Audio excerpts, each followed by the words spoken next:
And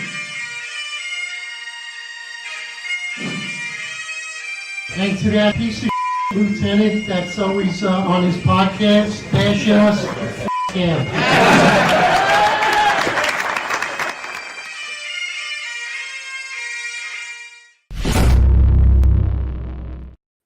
Right, attention to roll call. Good morning. You know, the comments are flying in already. They're hysterical. Juju, I got to read this one. This is hilarious. Here we go. So-called truth tellers are entitled to their own opinions, but not to their own facts. Will not sit idle while it's being peddled. Outstanding. Good morning, everybody. Good morning on this Monday. Here we are back. John, welcome back to the great state of Florida. I know you were freezing your ass off. Oh, yeah. Nice. It's. I'm not going to lie, bro. It's good to be back. Over 2 weeks is a little too long for me to be in the city going forward. I think I'm going to keep them to like 5-7 days. You know, summertime I'll be back, of course, but wintertime, no good. Now that you're back from Rikers Island, New York City. Well, let's just jump right into it. The NYPD is struggling to recruit new candidates. So I just want to start with this. This question, it's kind of a loaded question, but I think it segues us into this. Do you think, because we reported on this a while back, on the attrition rate, the mass exodus, there were some articles that surfaced around that. Do you think that the reasons cops are leaving as a mass exodus of the NYPD are the same reasons that cops are not taking the job? Or do you think there's a dichotomy there of why people are leaving versus why people are not taking the job? Or do you think it's the same reasons? That's a good question. I think it's exactly the same exact reason.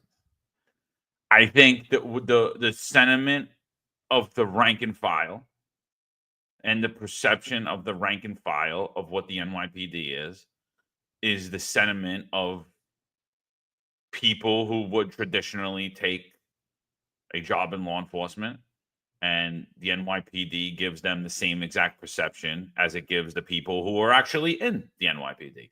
So in my opinion, I think they mirror each other. I think they totally mirror each other. I mean, I think it's reflective in the greatest recruiting tool that's been lost. You and I talk about it all the time, right? Which is cops telling their families to take the job, basically word of mouth, right? Actual cops that are on the job, active and retired, to tell other people to take the job. I think that's by far. You could have posters, you could have videos. There's no better recruiting tool than the word of mouth, that people that are on the job or people who have done the job saying, hey, listen, this is the job that you want to take. But at the same token, these are the people that want to leave. So the people that want to leave for various reasons are going to spread the same message of why you would not want to take the job. So ultimately, I think that these things do mirror each other. I think they're kind of reflective of one another. And it's quite interesting because the message of the PBA, initially when we started this podcast, we received numerous attacks from the PBA, and the response was that once the contract is ratified, that it would change the game for everything. Cops wouldn't leave. People would want to take the job. The pay was the issue. That's what we heard. We heard numerous times the pay is the issue. But now the pay is better to get on the job than it is for Suffolk County. Obviously not longevity-wise, but the initial getting on the job, the pay is better, and we still have the problem. So what are your thoughts on that? So, I think we said that originally when the contract talks were coming up, and we were saying how great it's going to be for recruiting, how great it's going to be for retention. We pointed out historical fact on that. Cops never made money. Cops never made money until now, right? They never made money. Now you guys are making money. I get it. The unions are always going to cry for more money, and they should. That's what their job is. And you're always going to ask for more money, and you should, because you're dumb if you don't. But let's really call it what it is. I mean, we got a lieutenant making $400,000. We have the majority of sergeants making well over $200,000. You guys are making money. For the first time that I know of in all of history, cops are making a lot of money legally. not through corruption, other than the overtime for sex and all those little things that are going on. But I'm talking about, rank and file people who aren't in the inner circle, having the NYPD freak offs, aren't going to Eric Adams parties with his kid rapping and all that stuff. All those people who are on the outs, you guys that actually do the work, you guys that actually make the wheels spin, do everything that keeps the city actually functioning. You guys are making money for the first time in a long time. Cops are making money for the first time. I'm not even saying a long time. It's the first time ever, I think. This is the first time ever. And so we said, money's not the issue. Cops never left for the money. They never came to become cops for the money. Money's not the issue. You're not solving this exodus with money. You're not retaining with the money. You're not recruiting with the money. And clearly, we were right. And here it is. Money's not a factor. Could we wipe money off of the slate as a reason why people aren't taking the job and a reason why cops aren't staying? Is that a fair statement? Absolutely. There's no doubt about it that this is not a profession that people take because you want to make money. I mean, remember that old show around the time of 9/11, Third Watch? It was about police officers, firefighters, and paramedics. I don't know if you ever watched it, but Third Watch was a great show. It was about cops, firemen, EMTs that worked the 4 to 12 shift. It was called Third Watch. And there was an actor in that played a fireman. And one of the episodes I'll never forget, he says he's doing something. He's like, I love this job. He's like, I don't even care if they pay me. If it was free, I'd still do it. He goes, don't tell the mayor that, but I would still do it. So it goes the same thing for cops. Like, it really doesn't matter because people love the job, because they love to be cops and firemen. Drone Ranger puts it out. Boscarelli, Yokas, Sully, great show. And the point is, in the show, it was Jimmy Doherty. That's what he played. Jimmy Doherty. He was fireman, but he says, I love the job. I don't even care if it's free. I'll still do it. So I think the same thing. I think that we all kind of thought that. Like, we didn't care how much pay we were getting. We just want to be cops or some type of service.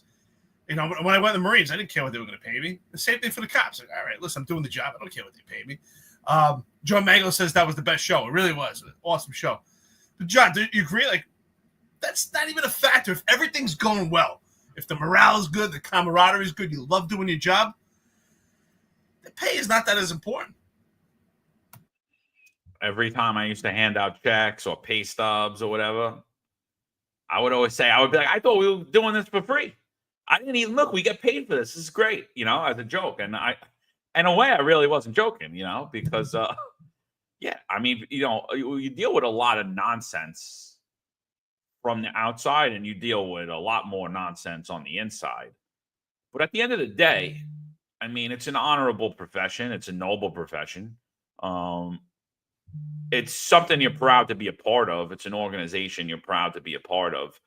And and for all the nonsense, I mean, I always laughed. I always had a smile on my face every day. I mean, I always had a great time. And it's the things I miss till today, is like messing around with everybody, people joking on me joking on them. The things I miss are the camaraderie and the clowns, and that goes with everybody. And I even miss the complete nonsense and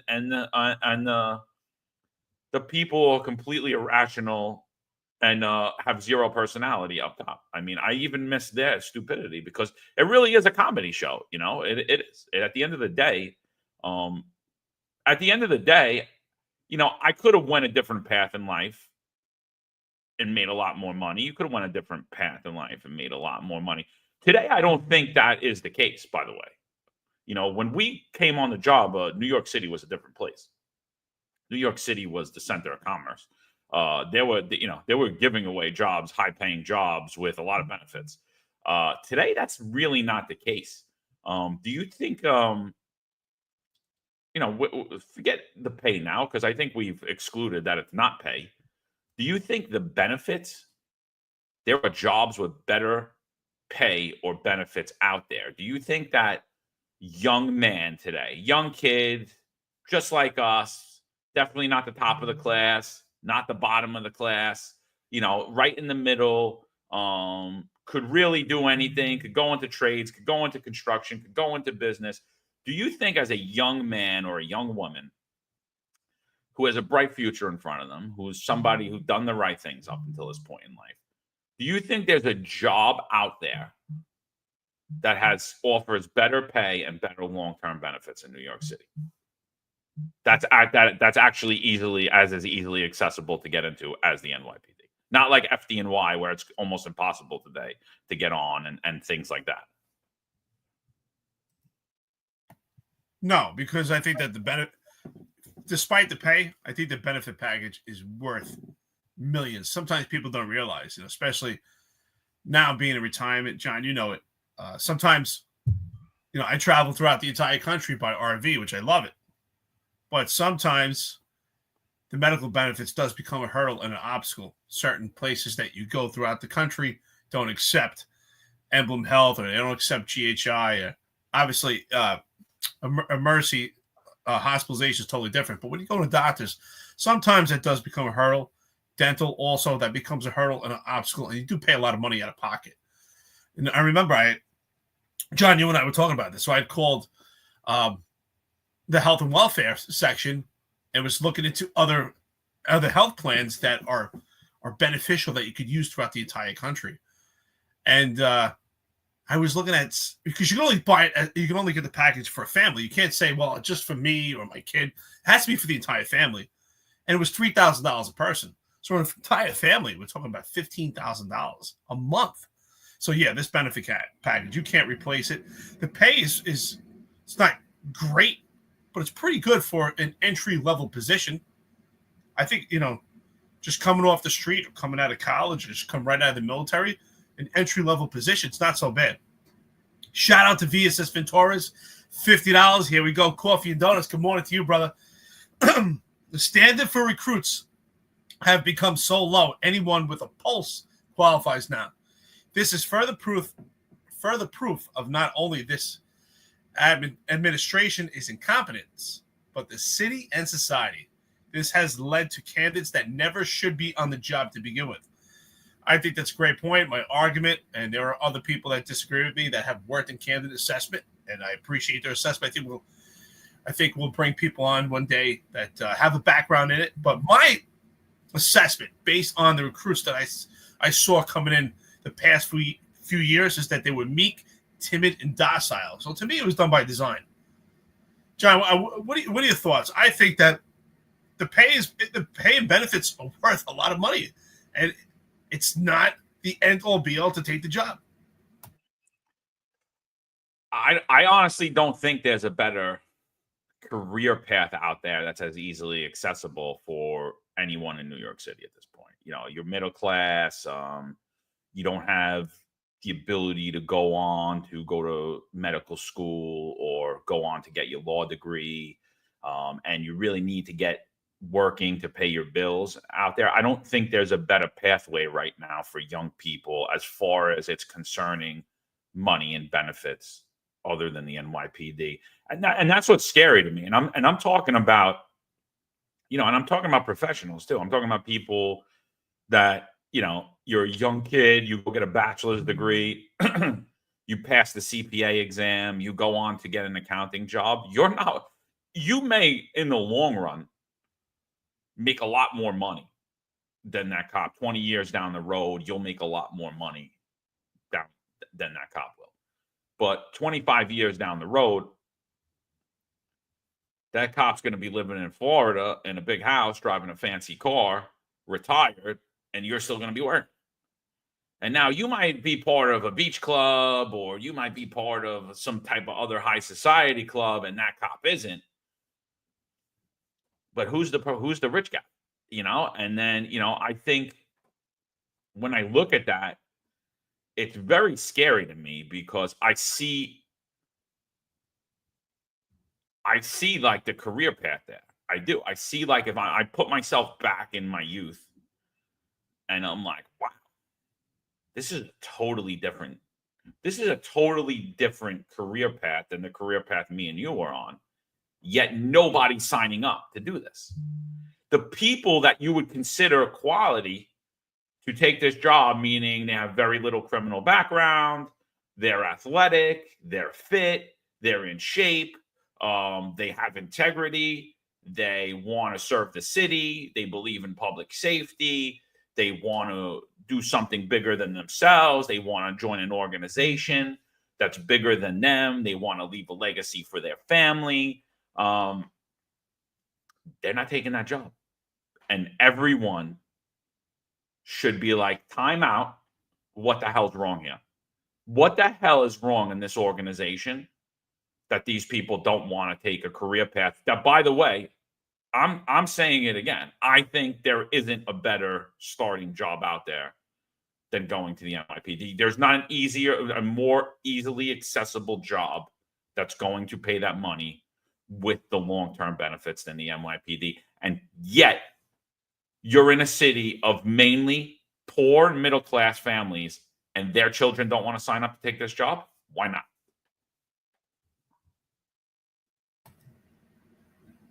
It's a pretty decent paying job. I mean, you're not going to be rich. The bottom line is you're still an employee. So I read a great book years ago called Tax-Free Wealth. So you're an employee, and because you're an employee, which is the lowest of the tax bracket, and you actually pay the highest amount of taxes, so you pay a substantial amount. About 5 months out of the year goes towards taxes. But with that being said, it's still a decent pay that you can get by, especially on an entry level, right? And those opportunities to make more money are there, right? You can become a detective. I mean, we see it's very easy to become a detective in the NYPD. You could get promoted to first grade. You could get promoted 3 times in 2 years. Just ask Ingrid Sanders. She got promoted 3 times in 2 years. So there's viable options. I mean, if you're Eric Dim and you get CCRBs, you can't get promoted. But if you're Ingrid Sanders and you drive a car, you can get promoted 3 times in 2 years. So there's plenty of opportunities. You could take the test and you could get promoted. So there are numerous opportunities to make more money. But at an entry level, I don't think it's so bad. But the retirement plan, there's no doubt about it. If you retire from the NYPD and the goal is to live longer in retirement than you did while you're serving, I think that's the ultimate goal. If you can live longer in retirement than the amount of time you spent on the job, to me, that's a win. But if you can live, God willingly, 20 years past your retirement, there's no doubt about it, you are a millionaire. In the sense that you don't have $1 million at once in a lump sum, but you are a millionaire. Your pension is worth over $1 million. Because they say the average person needs about, from different stuff that I read, it's about $1.7 million to have a retirement that's going to last you, especially right now since lifespans are longer. They say you need an average about 1.7. So there's no doubt about it. If you live 20 years, you'll get that 1.7. So it's a decent package while you're working, and it's a decent package when you retire. And ultimately, the most important thing, and you don't see it when you're young, is that you have medical for life. And John, you know it. When you left the job, you had to pay for medical. It's how expensive it is. That's worth a lot of money. If you have to pay for an entire family, we're talking about $10,000 a month. You know, over 12 months for an entire year, it's $120,000. That's a huge benefit if you're getting your benefits. If you have medical, you don't see it when you're young, but when you get older, it's important. God forbid you have a sick kid or something. It's really important. So clearly we can see that effort that the PBA tried to address that was a major issue about pay. The point is totally moot. And when it comes to recruiting and when it comes to attrition. So ultimately, it's not a viable profession because pay, which we would think would attract people, it's not the major factor to keep people in law enforcement, especially the NYPD, and for them to take the job. All right, so we could rule out pay and benefits. I think we could rule it out. Pay, long-term benefits. I think we could rule that out as a factor, as non-factors in the inability to recruit and the inability to retain. And obviously, the longer you stay on the job, the better it is, right? The better it is. And a lot of people are choosing not to stay on the job. You know, the remnants of Tier 2 and Tier 2A are choosing to not stay on this job. And the benefits of staying for them far outweigh anything. When we talk about in the NYPD, we have a compensation plan that we could add more into our retirement funds if you're tier 2 or tier 2A. And basically, we could make extra contributions towards our pension. So we could do what's known as the ITHP and what's known as the 50% additional, right? Two different types. So you add more money into your pension. The money in your pension, you're guaranteed at 8.25. When I left at 17.8 years, well, when I was forced out, I got to stop making like this was a decision that I had. When I was forced out over my religion beliefs, I was averaging about making, I believe it was $40,000 a year just in interest. Just in interest alone. And at 8.25%, every 10 years you stay on, your money doubles. Right? So if you have $300,000 on there, if you have $300,000 in there at 15 years, but you stay to 25, that $300,000 will be $600,000, which you could either take out when you retire, or you could roll in for higher pension payments. Now, when you're at 20 years, those numbers are huge. You're looking $50,000, $60,000 you're making in interest just to walk in the door. I'm not talking about your salary. I'm not talking about what you're putting in your 457 and the money you're accruing there. I'm not talking about anything else. I'm talking about you're walking in the door in interest. You're making $60,000, $70,000 a year. That is more than the average American's making to go to work every day. That is more than the average police officer is making to show up and put a uniform on across the country. And yet those people aren't staying. These are people, again, come from poor and middle-class families. They're in this profession and they're working this many years to give their children a leg up that they didn't have. To create generational wealth to help their children go on to be able to go to law school, to be able to go get that medical degree. And they're saying, I can't do this anymore. I can't take it anymore. I'm leaving. So we're ruling that out.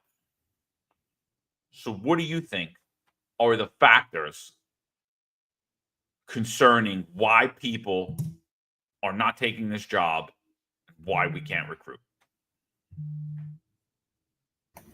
So I would think the number one factor is word of mouth. Word of mouth is the most beneficial tool for people to take the job. But I think word of mouth is also the tool that's actually crumbling people from taking the job. Because, John, we discuss on this podcast, when we memorialize careers, we always ask our interviewees, when someone's on this podcast, we usually end with two questions, right? We usually ask them, would you take the job again if you had to do it all over again when you started? And would you take the job now? And yet, we've had numerous people on this show and different interviews from different retired members of service doing law enforcement, and not yet.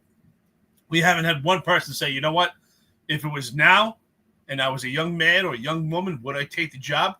The answer is no, in comparison to before. And yet, arguably, in comparison to the increase of groceries and the price of everything right now, especially real estate, the salary is by far the best it has been in comparison. And yet, people are not staying on the job and they're not taking the job. And I think ultimately the number one factor is the word of mouth, because it's cops like yourself, John, myself, and other retired and active members that are not telling people to take the job. They're saying, this is probably not a job you want to take. I would never tell someone, hey, don't take it. Absolutely don't take it, because, you know, at different strokes, different folks. But I do tell them, proceed with caution. If you want to take the NYPD, realize what you're getting yourself into and have your eyes wide open, and always be ready to take your foot off the gas and have one foot on the bus, which to me means be ready to jump into another agency or possibly another line of work, because this could get hairy. And where does it get hairy? Is with the 50A. I think if the 50A is a major factor because everything is public. If you go out there and you decide to be a cop, or at least what we feel is what a cop is, right? Because I think no longer do people even know what a cop is anymore. But my interpretation of a cop and your interpretation of a cop will get you publicized, and you'll be getting civilian complaints, and your 50A will change forever, and your name is tainted. So I think that is a major factor that keeps people and prevents them from taking the job, and also is a contributing factor to the mass exodus. So I agree with you. I agree that they lost the word of mouth. I still do, however. I never tell anyone not to take the job, and I never tell anybody to leave. And I get messages and calls almost every day from people telling me they want to leave or they don't want to take the job.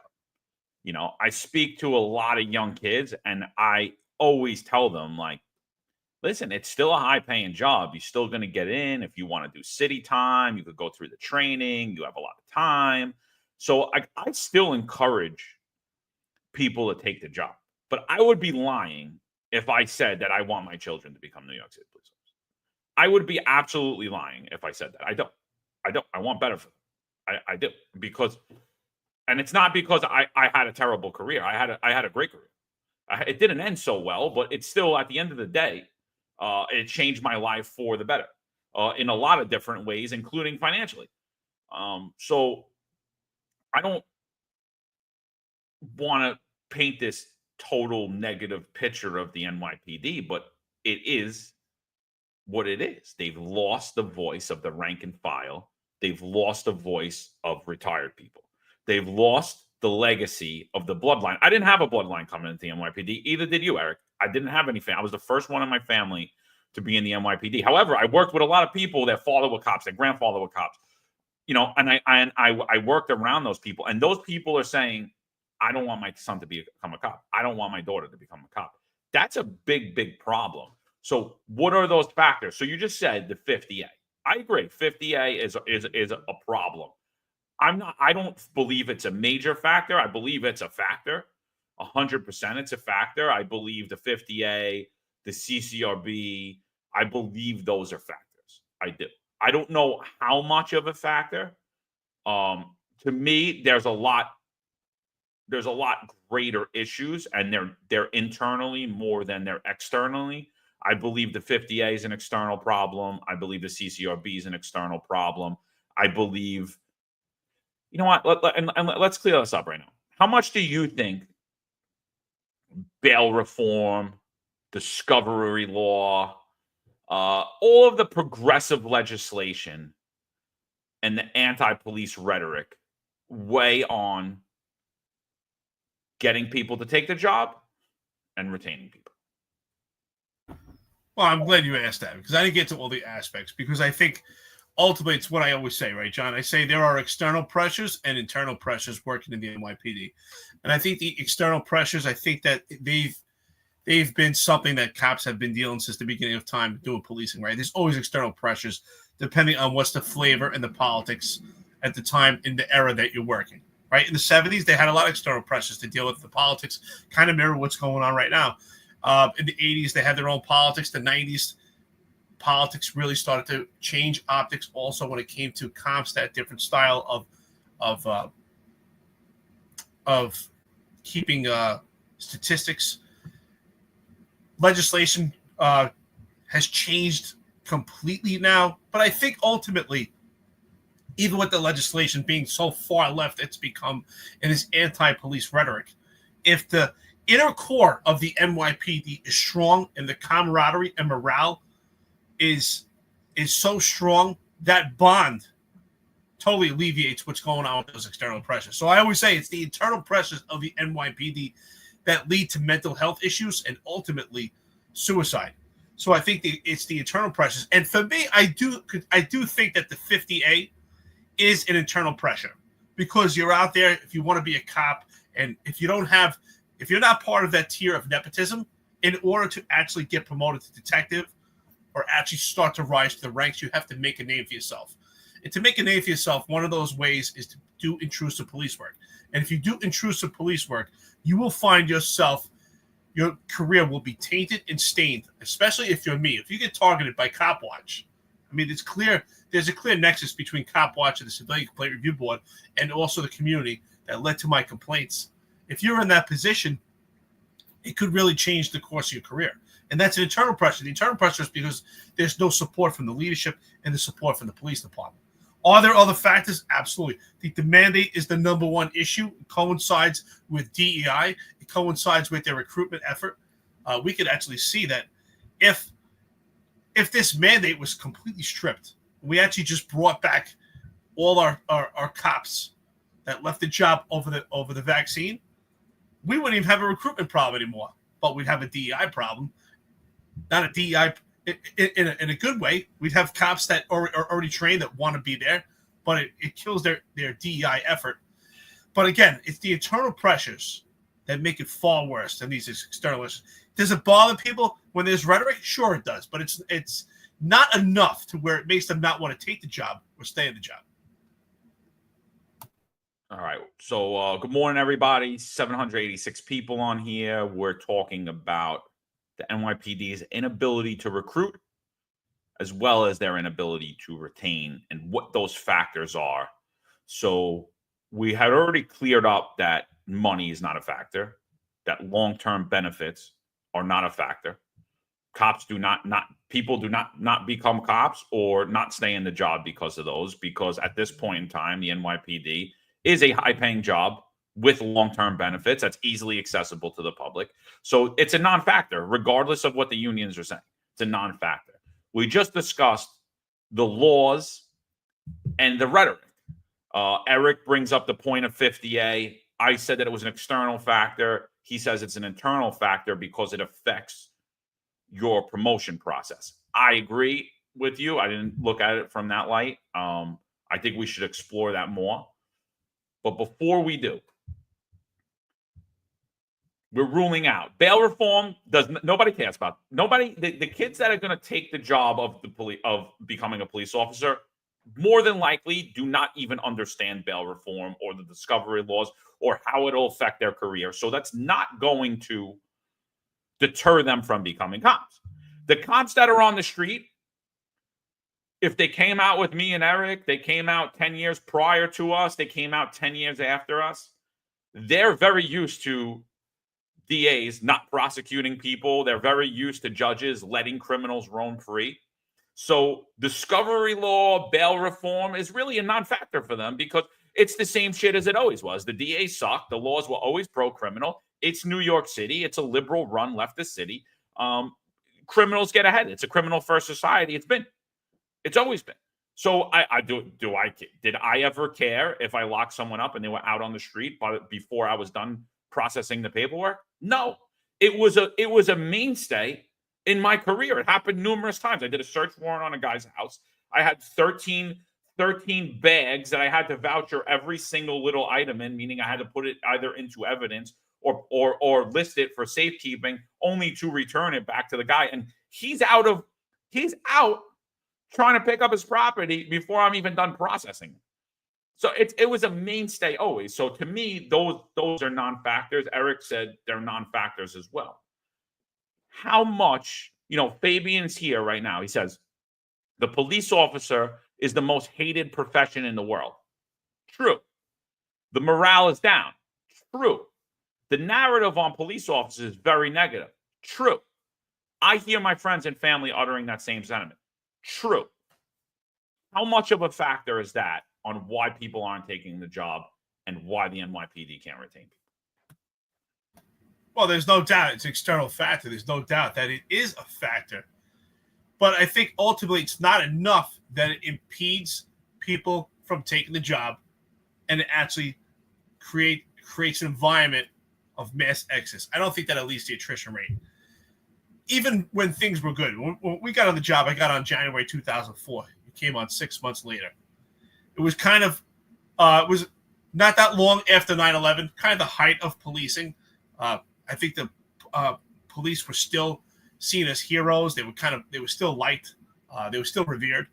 at this time. We're starting to tail off, but this is only about 2 years and 4 months after 9/11.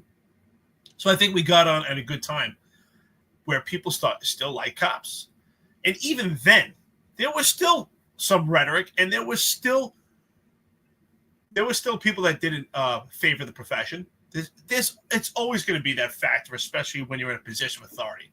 Now, I mean, it's to the point where people just legitimately despise cops, and they'll do anything they can to stain your name, to hurt you financially, hurt you physically. But even with that, I think it's ultimately what's going on with the inner core. If the camaraderie and morale is so strong, and if you're getting support from your leadership, then these factors don't matter, because it's the same way. If you are so confident in yourself as a person, and you have high esteem, and you're confident in who you are, then you don't care who likes you or doesn't like you. So it's the same thing in the police department. If you're confident in your law enforcement agency, you're confident in your profession, and you believe that you have the support of the leadership, and you have the support of the men and women next to you, well, then nothing can stop you. 516 Diecast, shout out to you. Coffee and donuts, $4.99. Here we go. Morning, my friends. Apologize. I'm late for roll call. All good, brother. As always, looking forward to another great week of content. Yes, the content hasn't stopped. I just think that ultimately the internal pressures is the largest factor. I can't speak for other police departments, but we have built a network through this country. And when we speak to other people that are in the law enforcement profession, it mirrors what we're saying. Right? We had Hector Bravo on here, who worked in corrections in California, and he said the same thing. He sees the stem of corruption in his agency. He sees the lack of support, the lack of leadership, and that's what ultimately led to him leaving the profession. It wasn't external pressures of the work that he was doing. It was the internal pressures, right? Because here's a guy just like myself. He served overseas in Iraq. He was a veteran, served in the military, understood the rank structure, but there was absolutely no support. He saw the DEI infection. He saw the infection of wokeism. But it affected the inner core of the police department. It was the external factors. Even at the height of the George Floyd riots, where there was just this complete anti-rhetoric, at that point, I don't think that was a factor causing the mass exodus and also leading to a recruitment problem either. Because at that point, if there was support from the leadership, which there was not, they figuratively and literally speaking bent a knee to the public. If the camaraderie was so strong and we received some support, those external factors would only have brought us together even more. So, first of all, I think that the police officer has always been the most hated profession. I'm going to say that I know of ever. I myself, as a youth, was not very fond of police officers. Till today, I have a little bias towards police officers because of the things that happened to me as a youth. I still have a certain twitch about police officers that I carried with me, a chip on my shoulder that I always carried with me. I don't think, even in the 9/11, when cops were respected, it was, who were they respected by? They were respected by elderly. They were respected by business people. On the streets in New York City, living in New York City, growing up, police officers, even in 9/11, were not respected, or after 9/11. I mean, like I said, it was the first one in my family. My own family gave me shit for becoming a cop. My entire community gave me shit for becoming a cop. I didn't look at it as a respected position, because I believe it is the most hated position, and it's the most hated profession in the world. It's always been. You go to places to tell people they can't do things. You lock people up when they break the law. You show up at the most horrible times in people's lives. When people see you, they don't like you. They remember getting a ticket. They remember their friend getting arrested. It's funny. You could go anywhere in the world and meet someone like, oh, what'd you do? Oh, I'm a retired cop. They're never going to tell you a good story about the time they met a cop. What do they tell you? Oh, one time I was doing 90 miles an hour and this cop gave me a ticket, even though I showed him my cousin's PBA card. I'm like, oh, okay. I'm like, that's nice of him. I would have locked you up. What? I'm like, yeah, no, I would have locked you up. Yeah, you're doing 100. You're doing 100 on a city street that's in 35. Yeah, I would have locked you up. That's reckless endangerment. Cop did you a favor. You should call him and thank him. And those are the interactions I would have everywhere I went. I've never have you went out and met people and they gave you like a positive story about the time they interacted with? I've never happened to me. Every time I meet someone, they want to talk about policing, they tell me something horrible. And that was after post 9/11. That was the entirety. That's today. And I'm saying that was never a factor on why people. It was never a factor on why people took this job or didn't. I think the community pressures in Italian communities and Irish communities and Black communities and Spanish communities, in every community, overall, people don't like cops. And anyone that says they does, they're full of shit. Behind closed doors, they're saying something totally different than they're saying at 1PP or they're saying at the community meetings.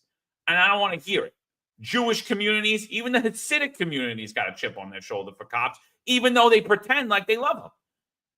And I'm saying that's never a factor. The anti-police rhetoric has never been a factor on why people take this job or why people leave the profession. I agree with you. I agree with you wholeheartedly, because people don't like to deal with authority and to be in a position where they're not at the hierarchy. And I think even cops, I mean, you said it yourself. Plenty of cops don't like cops. Cops don't like to be pulled over by cops. Nobody wants a lecture. No one wants to be in a position where you're not the authority. I mean, even just there's always a lot of sympathy when you watch a car stop, right? Sympathy and empathy from the public. Because just if you look at the positioning, right? When someone's pulled over, they're in the seated position. And when the cop is pulling them over, they're standing over them. Just the appearance of it, the psyche behind it is someone standing over you. They have the authority over you. They have the position to stop you and impede you from getting to your next destination. There's so much, if you look at a car stop, what's involved. I mean, that's why people show a lot of empathy towards the person being pulled over. That's why when body cameras, I think, is another internal pressure. I think it's actually more of an internal pressure than is external pressure that actually affects the profession also. Because when you're working, no matter how professional you are, when you pull someone over, there's always going to be empathy towards the person, the occupants of the car. And it's just a psyche. It's the same way, if you're working in a private organization, if you're working for a corporation and you have to go into your office, maybe get a lecture for something, maybe whatever the case is, you're going to sit down in a chair. And if your boss stands up to speak to you, which is probably what they may do in many cases because of the psyche, because it's, to actually show their power over you and authority, to actually create an environment where there's punishment and discipline. Just that alone, the psyche of you sitting and someone standing over you is authority. So I think even cops hate other cops. Everyone has a bad experience with policing, right? If your only experience was getting pulled over and getting a ticket, or not even getting a ticket, just getting pulled over, that may be a negative experience. Even though you're in the wrong, you were speeding, you failed to stop at the stop sign properly, you did a signal properly. Even though you're wrong, it's just the positioning, the optics. And would you agree, John, when you watch a body cam video of a cop pulling someone over, just the psyche alone, it's never favorable to the cop just because of the positioning. No, like I said, you're interacting with people in their worst moments. That is the nature of police work. People inherently don't like cops. I was a cop for a long time. I love cops, and I still inherently don't like them. It's like it just is what it is. It is what it is. You're having a party in front of your house. You're being loud. You're blasting the speaker. Your annoying neighbor calls the cops on you. Who shows up? The cops. Whose side do they take? The person that called, right? It's like, it just is what it is. It's the inherent nature of policing. We're predispositioned as Americans to not like cops. We don't like authority. We don't like being told what to do. We're always they're pressing the line on your constitutional rights, and we're pushing back and saying no, right? That is the you want to protest for your rights. The cops are telling you could protest, but you can't do this, you can't do that, you can't do this. And we don't like to be told what to do. We're Americans. I mean, it is what it is. It's just your inherent nature as an American to push back on authority. It's your inherent nature to not like the police. So I personally don't believe it was never an issue for me. I personally don't believe it's an issue. So we said the laws don't matter. Nobody gives a shit about the progressive laws. We don't care about the anti-police bullshit when it comes to the outside the city, when it comes to the mayor's office, when it comes to the politician, when it comes to the media. Cops don't really care. They don't even watch the news. I never watched the news when I was a cop. I was the news. You turned on the news and you learned about what happened in my day at work. I didn't need to watch it and relive it. Oh, I wonder what they're talking about today. And that's true for most cops. They don't have time to watch the news. They don't look at the news. That's low information, right? I was low information. Everybody's low information when they're a cop. So the pay, it's not the pay because this is the most money they've ever made. Someone on here said it's not about the pay, but listen, like I said, if you're not advocating for more money, you're an idiot. But let's call it what it is. They're making more money today than they've ever made ever in history. And so it's not the pay, and because it was never the pay. So why is it the pay now? Why is the pay in this generation, but it wasn't the pay 3 years ago or 2 years ago, or when they were making $25,000 a year and they still had zero issue recruiting? Why is it about the pay now? So we're saying it's not about the pay. It's not about the long-term benefits. It's not about the law. We did say 50A is a factor. It's a factor because it affects your ability to be promoted or get transferred or your career path, right? We said the pressure of the mounting investigations against you, right? CCRB, internal affairs, the scrutiny of your profession, basically. The scrutiny, the unfair, I'm going to put all those things together. CCRB, 50A, internal affairs investigations, inspection investigations, the mayor's office to combat police corruption investigations, the investigation from the feds, from the state, from other city agencies. I'm going to put them all together, and I'm going to say the impossible standard that we have for police officers is a major factor. There's an impossible standard for police officers. You said it earlier, Eric.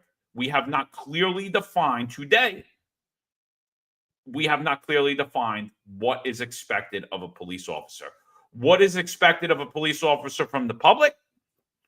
What does the NYPD expect of a police officer? What does city council and the mayor and your politicians expect from a police officer? Not any three of those groups have defined what it is for you to go to work every day. What type of human being and personality and traits do you need to have to become a successful police officer? How do I make it through a 25-year career without being fired, without going to jail, and without completely destroying my entire life? How does that happen?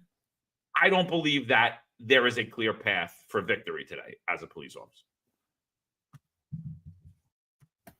I agree with you. Absolutely. There is no path and there's no vision anymore. I mean, the days of watching these old school shows, NYPD Blue and Third Watch and Blue Bloods, this perception of what a cop is, right? This running and gunning, old school, playing as kid, cops and robbers, the good guy catching the bad guy, having those masculine traits. Those days, I think at this point, they're blurred. I think our youngsters are confused at this point. Like, hey, what is the mold? If you had to close your eyes and open your eyes and a vision popped, what would that look like? What would your perception be of what a cop would look like? And I can tell you, if I close my eyes and the perception of what I think a cop should look like is not the recruitment poster that we've just recently seen. We see someone that is not an identifiable gender. Their uniform is kind of sloppy. They're not in shape. They're not chiseled. I mean, if I was to open my eyes, close my eyes, open my eyes, and put a picture pop, I'd expect the majority. I have no problem with women cops, but the majority I expect to be men. It is a masculine profession, and I think it's a profession that there are more men committing crime, so we need more men to combat that. And I do believe we should see someone that's chiseled, in good shape, their uniform squared away, they have a good posture, and they have that look in their eye that they're ready to take care of business. And I'm sorry, we have to be honest. Police officers have to be mentally intelligent. They have to have emotional and social intelligence, and they have to have the ability to be aggressive with control. There's a difference to be aggressive control and out of control. There's a fine line, and there's a dichotomy there. but we need police officers that are not necessarily nice, but they're good. And if they need to be violent, and sometimes you may have to be violent. And when you're faced with someone with a knife or a gun, you have to be violent. That's the bottom line. There's no way to say it's nice. If someone is pointing a firearm at you or someone else and trying to take someone's life, we need police officers that are good, that are willing and able to take on violence with control, not out of control. There's a complete difference. That's why I have a problem when it comes to John Shell and an accidental discharge, because an accidental discharge is a complete epic fail. And that's a complete difference between a novice and a professional. There's a difference than if you actually intend to use that firearm. At least you show control and discipline and fully aware and full awareness to it. So yes, our police officers have to be warriors who can turn it on and turn it off because they're strong. When you're strong and you're capable and you're confident, you can turn it on when it needs to be. And that doesn't mean being violent when it's necessary is being a bad person. There's a complete difference. It's using it for a positive force to save the lives of others, to save your own life. And unfortunately, it's necessary. And we want to play pretend. And unfortunately, when I see that picture, that recruitment poster of someone their gender is not identifiable, to me, that's all about this DEI movement. I see the police officer completely out of shape. To me, we've already lost omnipresence. We've lost that appearance that is going to stop a potential perpetrator out there, someone who's violent, that's going to outweigh the risk versus their reward. That's not someone that's going to impede them from committing their crime. That's not an obstacle that they're shy to face. Because when they see that picture and say, well, if that's the overwhelming majority of the police officers I may face, well, that's a risk that I'm willing to take because my reward will outweigh that risk. And by the way, shout out to Cop Watch Patrol Unit Brooklyn. I think Cop Watch, actually is right in this sentence when it comes to why cops don't like other cops, or people just have a negative appearance of police. It's the position of authority. And Cop Watch puts red, white, and blue represents freedom until they are flashing behind you. Yes, of course, red, white, and blue is freedom. But the bottom line is, if a cop pulls you over and those lights are flashing, even if you're a cop, you're a little bit nervous. You're on edge. You're on ease. Someone has authority over you. Someone is in a position to have discretion to make a decision on your next move. So yeah, and there should be some of that. There should be a sense of uncomfortableness and awkwardness in a healthy way. The police have the authority, but they have to handle it professionally. And unfortunately, it's just the optics. It never looks good. So we got almost 1,000 people on here today. Thank you for joining us this morning. We're talking about the factors why the NYPD cannot recruit or retain officers. So we went through a lot of things. We're saying that non-factors are pay, non-factors are anti-police rhetoric, non-factors are the laws, non-factors are the benefits. Zero factor, those are zero factor on police, and why we're basing that on historically, and we're basing that on our own anecdotal experience. Historically, there have never been factors, and based upon my opinion, Eric's opinion, those are not factors in why cops are not on, why young people are not taking a job, and why cops are leaving and wanting to leave. Why cops today do not want to stay 25 years or 22 years, or even the people that are in the 20-year path still don't want to stay and want out immediately. I get messages every day that people are struggling make it to the 10-year mark. It's disgusting. I got 8 years on. I'm just trying to get 2 more years, and then I'm going to go to a different agency. And I hear that constantly. 10 is the new 20. So some factors we've talked about is, and I think the biggest one that comes up is morale. The morale amongst officers is low. And that is causing the inability to recruit, because the recruitment effort has always been the number one recruiter of the NYPD has always been the other cops, whether it was a family legacy or whether it was just a cop on the street who looked confident, happy, and healthy. It recruited other people in the neighborhood to want to become cops. I myself was a neighborhood kid. I became a cop. Do you know how many kids in my neighborhood became cops after I became a cop? A lot of kids. Why? Because they were like, oh, wow, John's doing really well for himself. oh, wow, John's able to afford this and that and do this. And he looks happy and he looks confident and he's cool. He's cool. He's a cop. I could be cool and be a cop and I could make money too. And money's a big factor on why people take jobs. And this is now a high paying job with great benefits. If you are a poor inner city kid, guess what? This is a great job for you. So why are they not taking the job? So we're saying morale, but that's like a buzzword to me, morale. So let's explore the factors that are hurting morale currently in the NYPD. Let's go to one. There is a huge corruption scandal surrounding the leadership in the NYPD. How much does leadership weigh on morale amongst the rank and file of the NYPD?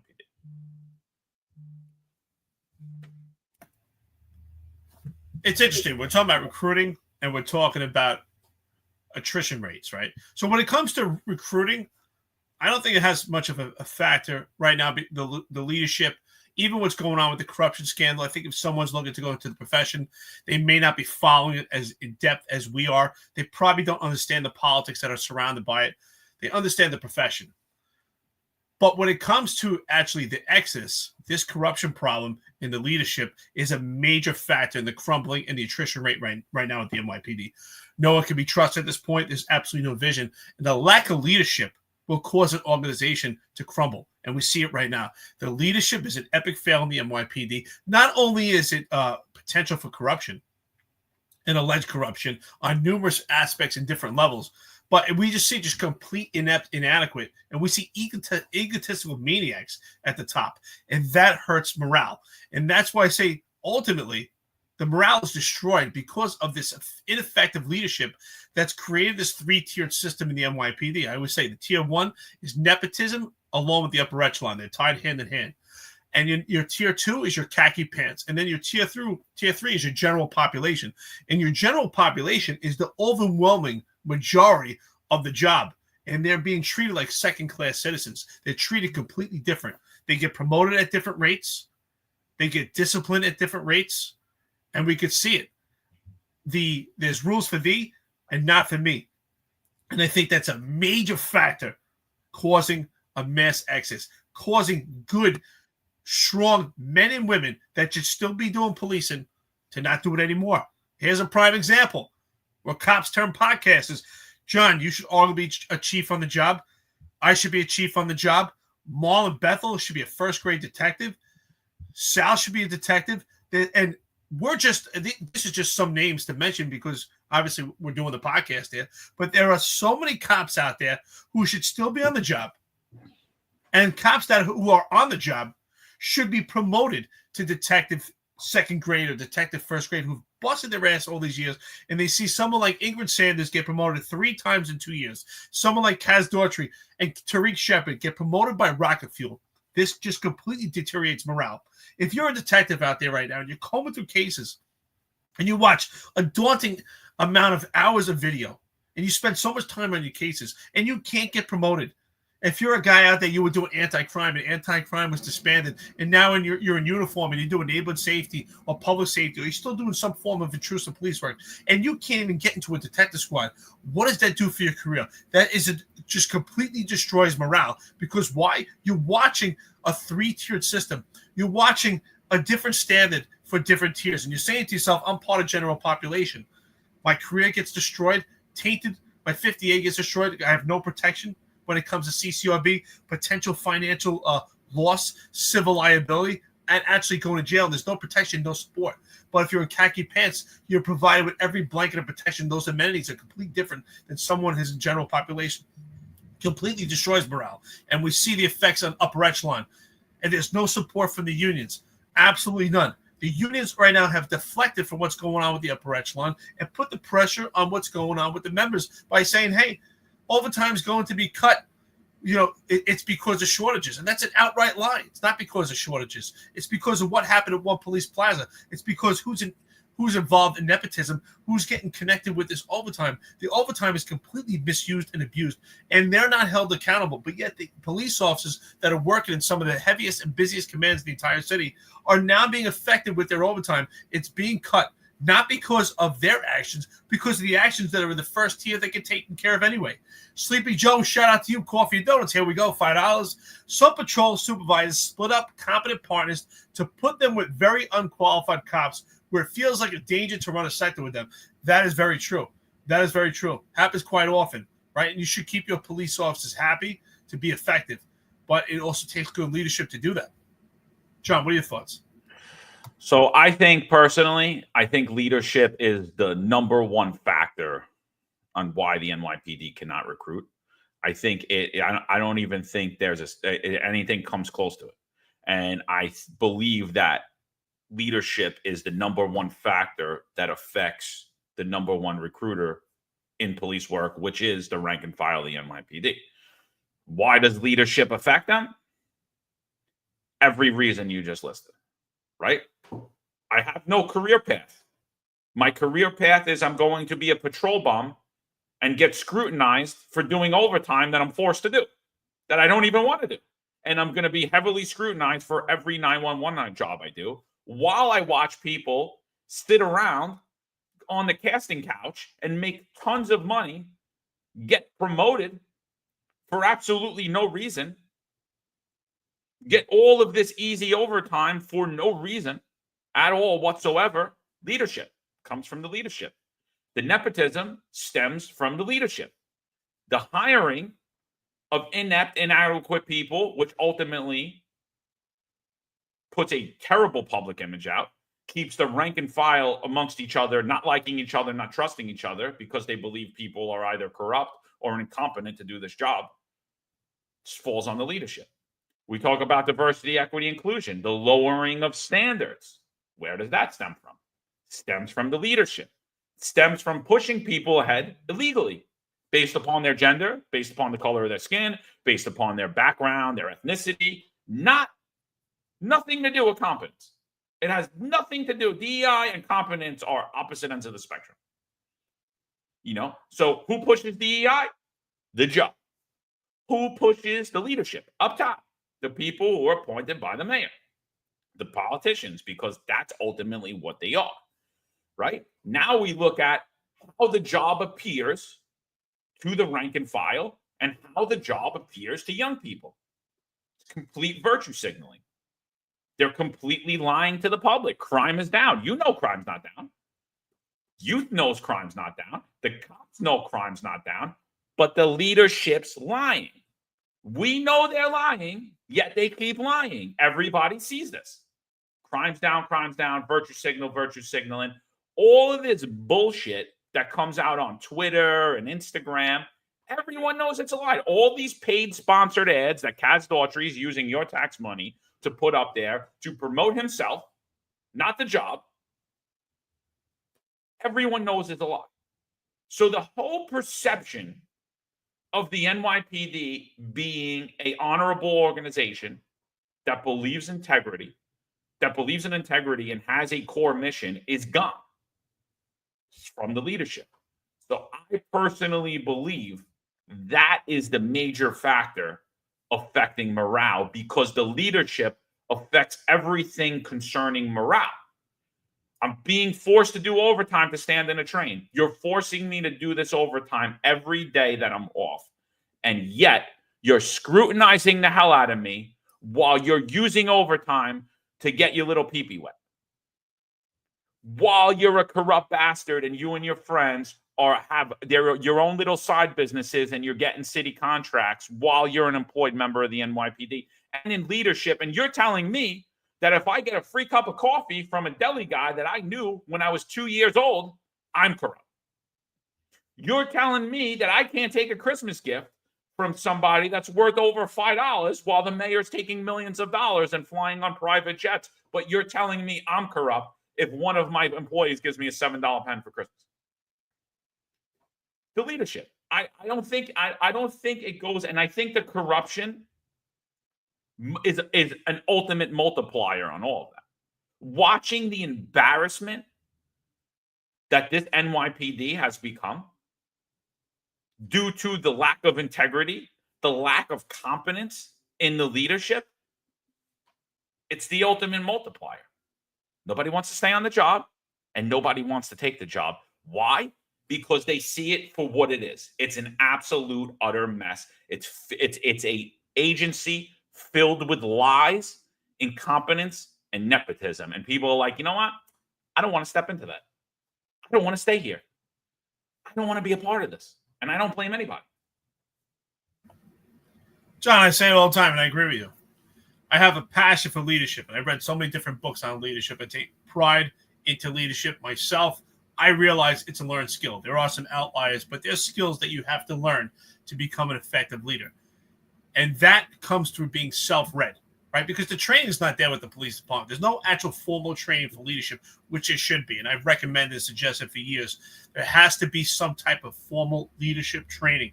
I think that these seminars have to be completely cut out. When you get promoted to sergeant, lieutenant, and captain, these seminars are a complete waste of time. They can be done at the precinct over time. It's not something that has to be done in a couple of weeks. That does not prepare you. You need, honestly, 3 or 4 days straight of just strictly leadership training and go to a command.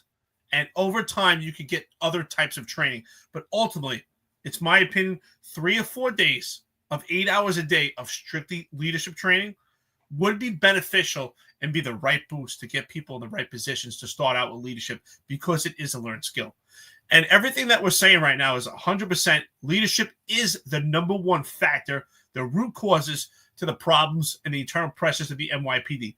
If we look at mental health problems and are being properly addressed, it's because of leadership. The leadership has not been innovative and taking a complete stance on how they're going to combat the issues that are going on internally. And those issues are everything that we state on this podcast. When it comes to morale, the morale is affected because of the leadership. The leadership is not supporting the cops. When it comes to nepotism, the nepotism ferments and spreads because of the leadership. That's why I always say tier 1 is nepotism tied to leadership, because it's the leadership that's allowed this nepotism to seep through. And it's the nepotism that also coincides with leadership. It's the leadership that has crumbled the police department. It ultimately affects camaraderie, and it affects the boots on the ground. This corruption scandal right now, the inept, inadequate leadership, the egotistical maniacs that we have at the top, the embarrassment on professionalism by the upper echelon on social media, having piss and matches with journalists, this appearance that we have, and a lack of actual pyramid of leadership, not knowing who's actually run the police department because of the failed leadership of Eric Adams, creates blurriness, and it creates a fog for the police officers that are there right now. They don't know which way to turn. They don't know which way to go. There's no actual direct leadership. There's no actual vision, and there's no actual mission. You need a mission. You need purpose. You need significance and purpose, and it's completely done by leadership. But leadership is the number one factor that has caused morale and the downfall of camaraderie in the police department. And the affection is nepotism. It was created by this leadership. And nepotism equates to corruption. I've been saying that for 2 years. And people say, what do you mean? Nepotism equates to corruption, and you're seeing it starting to surface at this point. No longer is it just at the surface. It's starting to expose itself. I don't believe that it's Jessica Tisch that's exposing the corruption that's going on. I think it's so vast that it's exposing itself. In my opinion, it's Lieutenant Epps that actually opened up the lid on this right now with the mass corruption that's going on. It's just one angle of this sex scandal, but it's opening the lid on it right now. And that's why we're getting all these movements that we see right now. Jessica Tisch is in a position that she has to make moves. You know, we did question when she became the commissioner, is she going to be that white horse, or is she a patsy for Adams? In my opinion, it appears that she's a patsy. But that also affects leadership right now, because we see, if you're in general population, you're watching what's going on. Wow. Look, Ingrid Sanders got promoted 3 times in 2 years. This lieutenant made over $200,000 overtime. And some of these cops are working the commands, and they're getting pressured because they got 1 extra hour of overtime on a face-to-face relief shooting post. What does that do to morale? You're a detective working in a squad, busting your ass, and you can't get promoted. You're in a unit. You're in the precinct, just a hard charger, a go-getter. You can't even get into a detective squad. But if you had the right connections, if you were connected to the leadership, if you had a connection to these fraternal societies that had a connection to the leadership, well, your outcome could be far different. Rules for thee, rules for me. Completely different. And that's because of the leadership. You cut out this leadership, you get an overhaul leadership, and you'll see a change right away. Shout out to Sleepy Joe, $5 to the podcast. He said some patrol supervisors split up competent partners to put them with very unqualified cops where it feels like a danger to run a sector with them. Again, leadership, right? I will say, though, it is a good tactic if people are, as a supervisor, I was a supervisor the majority of my career. I wouldn't split you up permanently, but you have to know your strengths as a supervisor. And sometimes you're going to have to bring people up. How do you do that? You put them with people who are cops and competent cops, and you show them how to be a cop. The best trainer of other cops isn't a supervisor.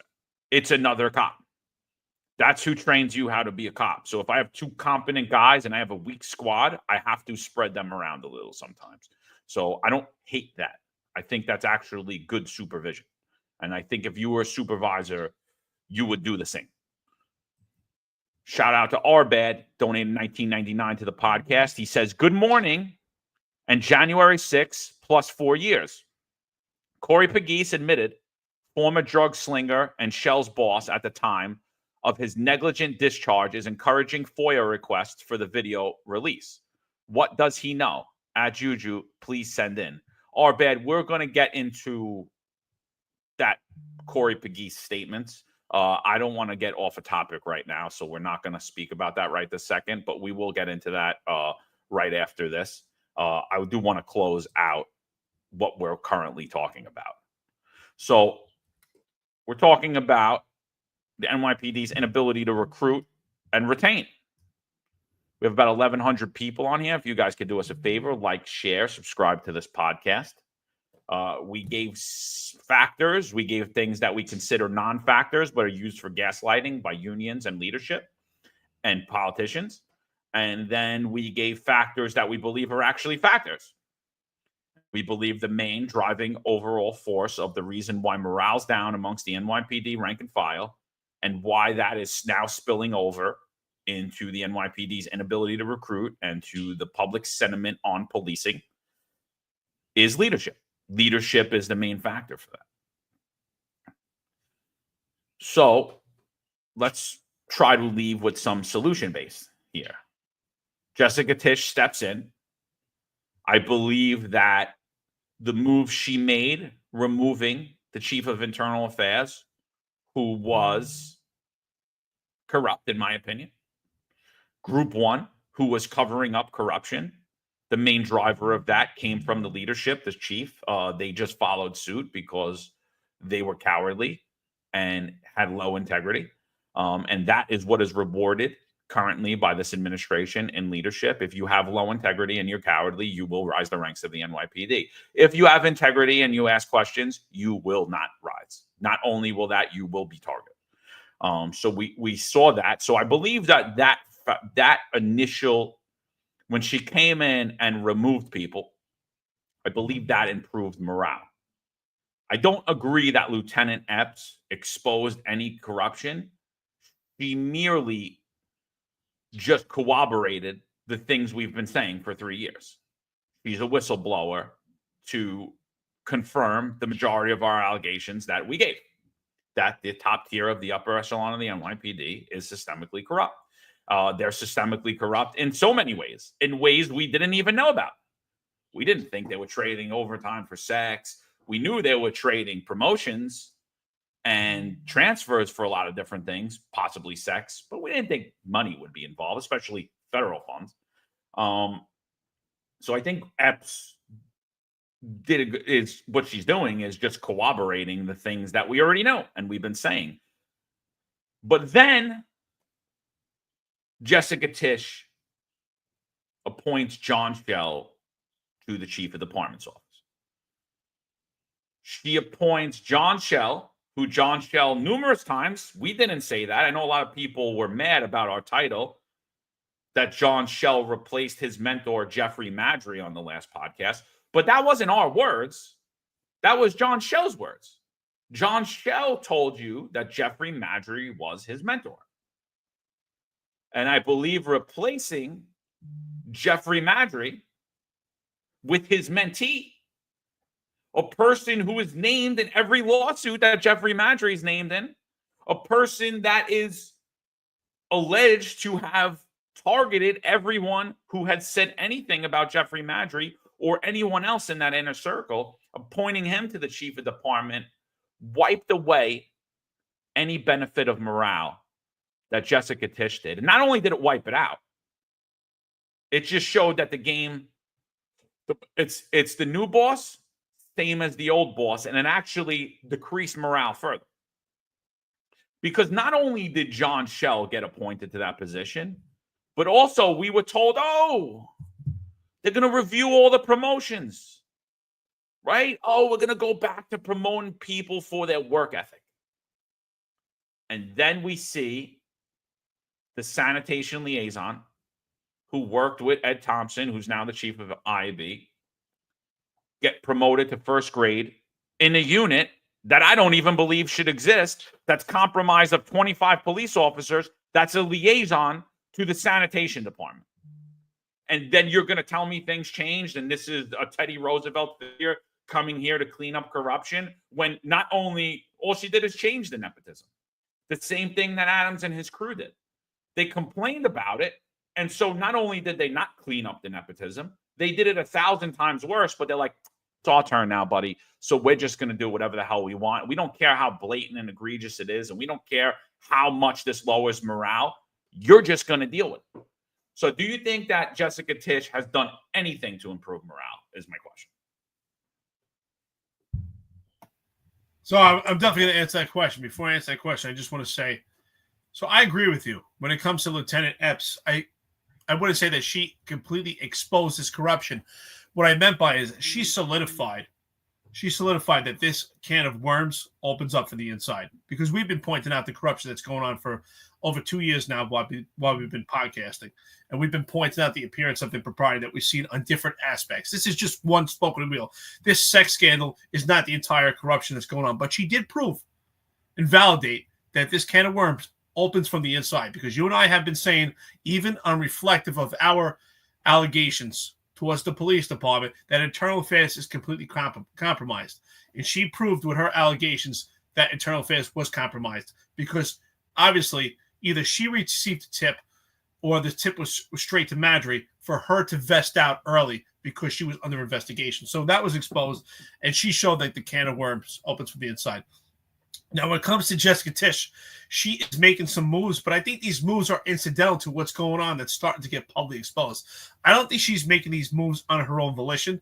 I mean, I do think she's also getting some information from this podcast. I do think we've been impactful when it comes to the rearrangement of and the musical chairs of Group 1 with Internal Affairs.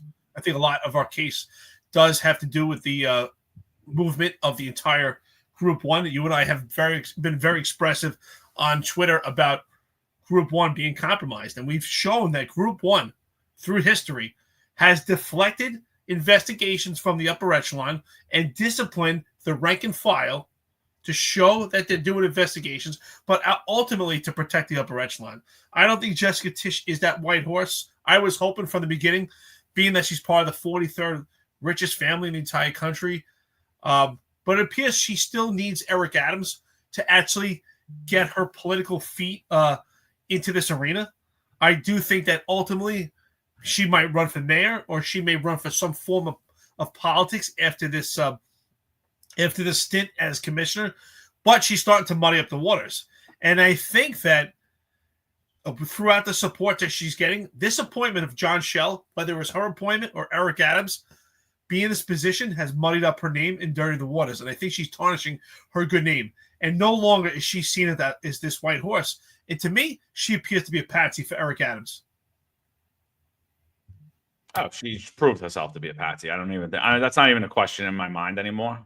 She proved herself to be a patsy, and that ultimately any hopes that the rank and file had for her, I think, have already been washed away with the appointment of John Schell, the continuation of Kaz Daughtry sitting in the Deputy Commissioner Operations Office, as well as Tariq Shepard being named a 2-star, proving that he appointed himself as a 3-star chief and just went out and bought 3 stars and slapped them on his shoulder and was actually never promoted to that position. So it just shows you that Eric Adams' cronies are still being rewarded.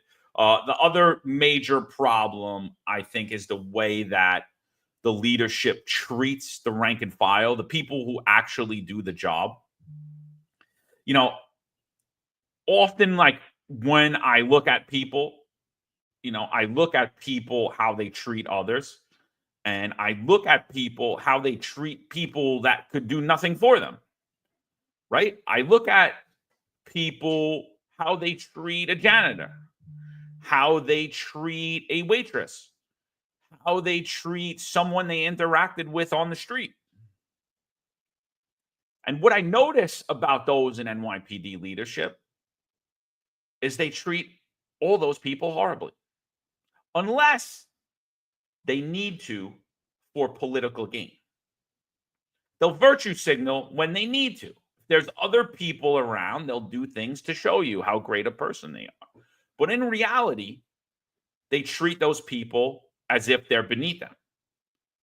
They're above them, right? You know the guy. You know the guy. He's your best friend when he's your boss, and then he gets promoted to chief, and he won't even look at you in the room. Puts his chin up and he walks past you like he's somebody. He's a guy you know for 10 years. Next thing you know, you're like, hey, John, what's going on? It's chief. And you guys are by yourself. You're not in a room full of people and you're like, whoa, what the fuck is that? I know this guy for 12 years. Now it's chief. No, it's John. I know you as John. Go fuck yourself. Like, excuse me. Pardon my French. But like, that's what I see when I look at the leadership. I see weak egos. I see incompetence.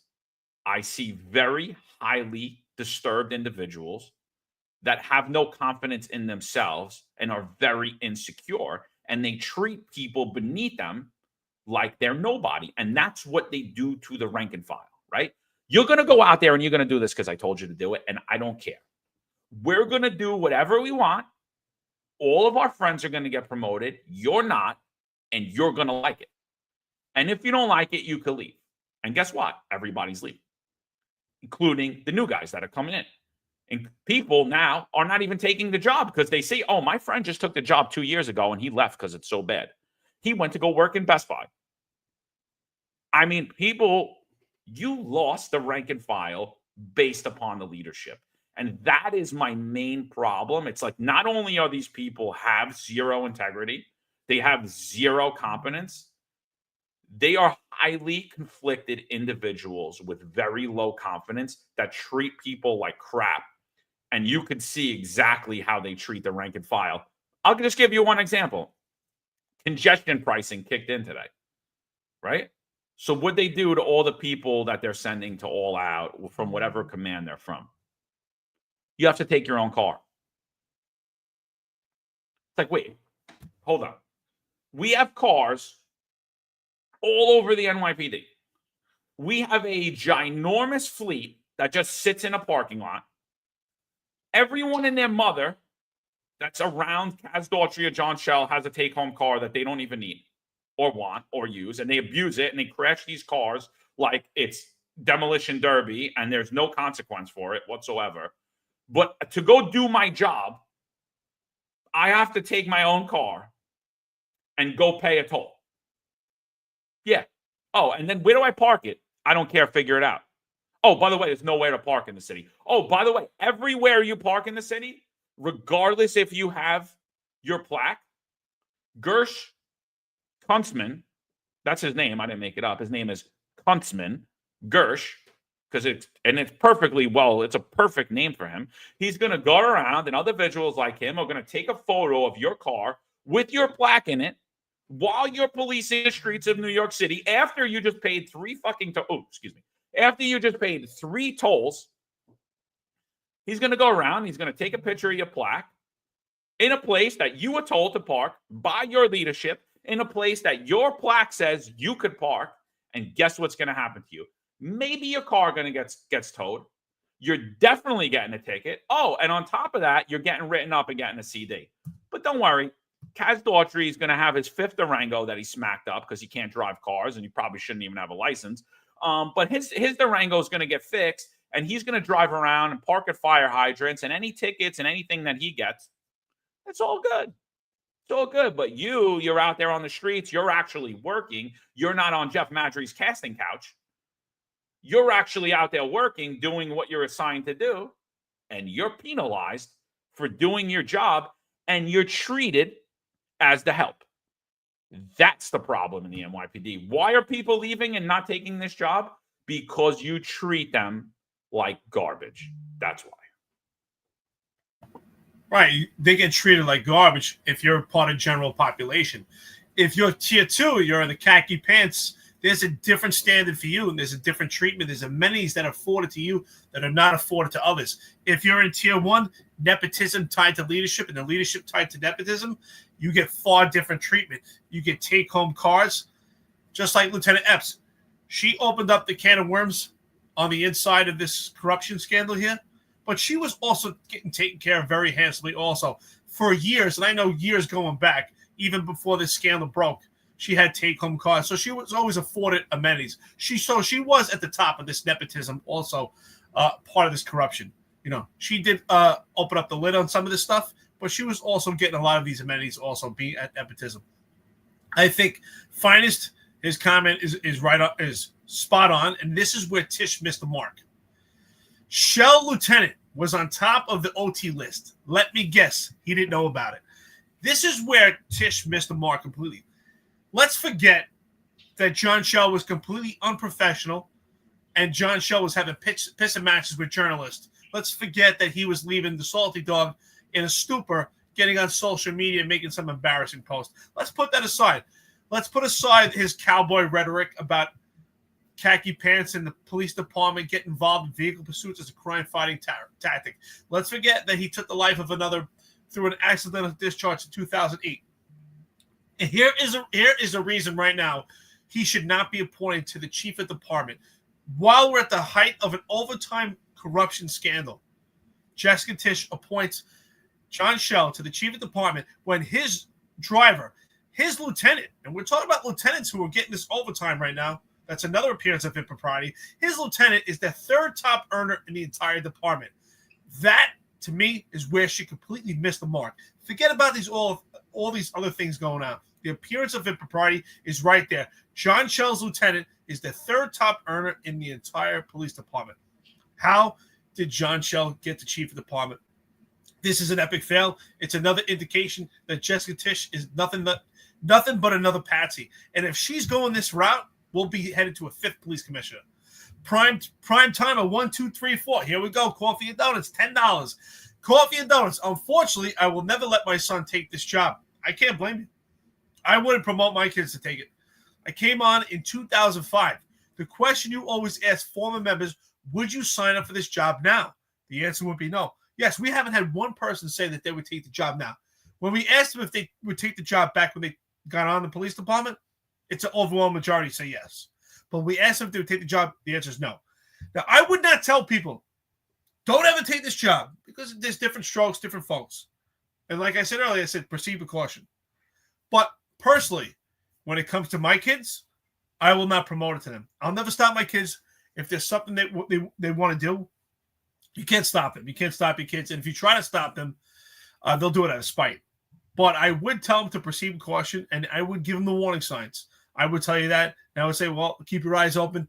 If you really want to be in law enforcement, there's other agencies out there in other states that are more favorable and would be better optics for you.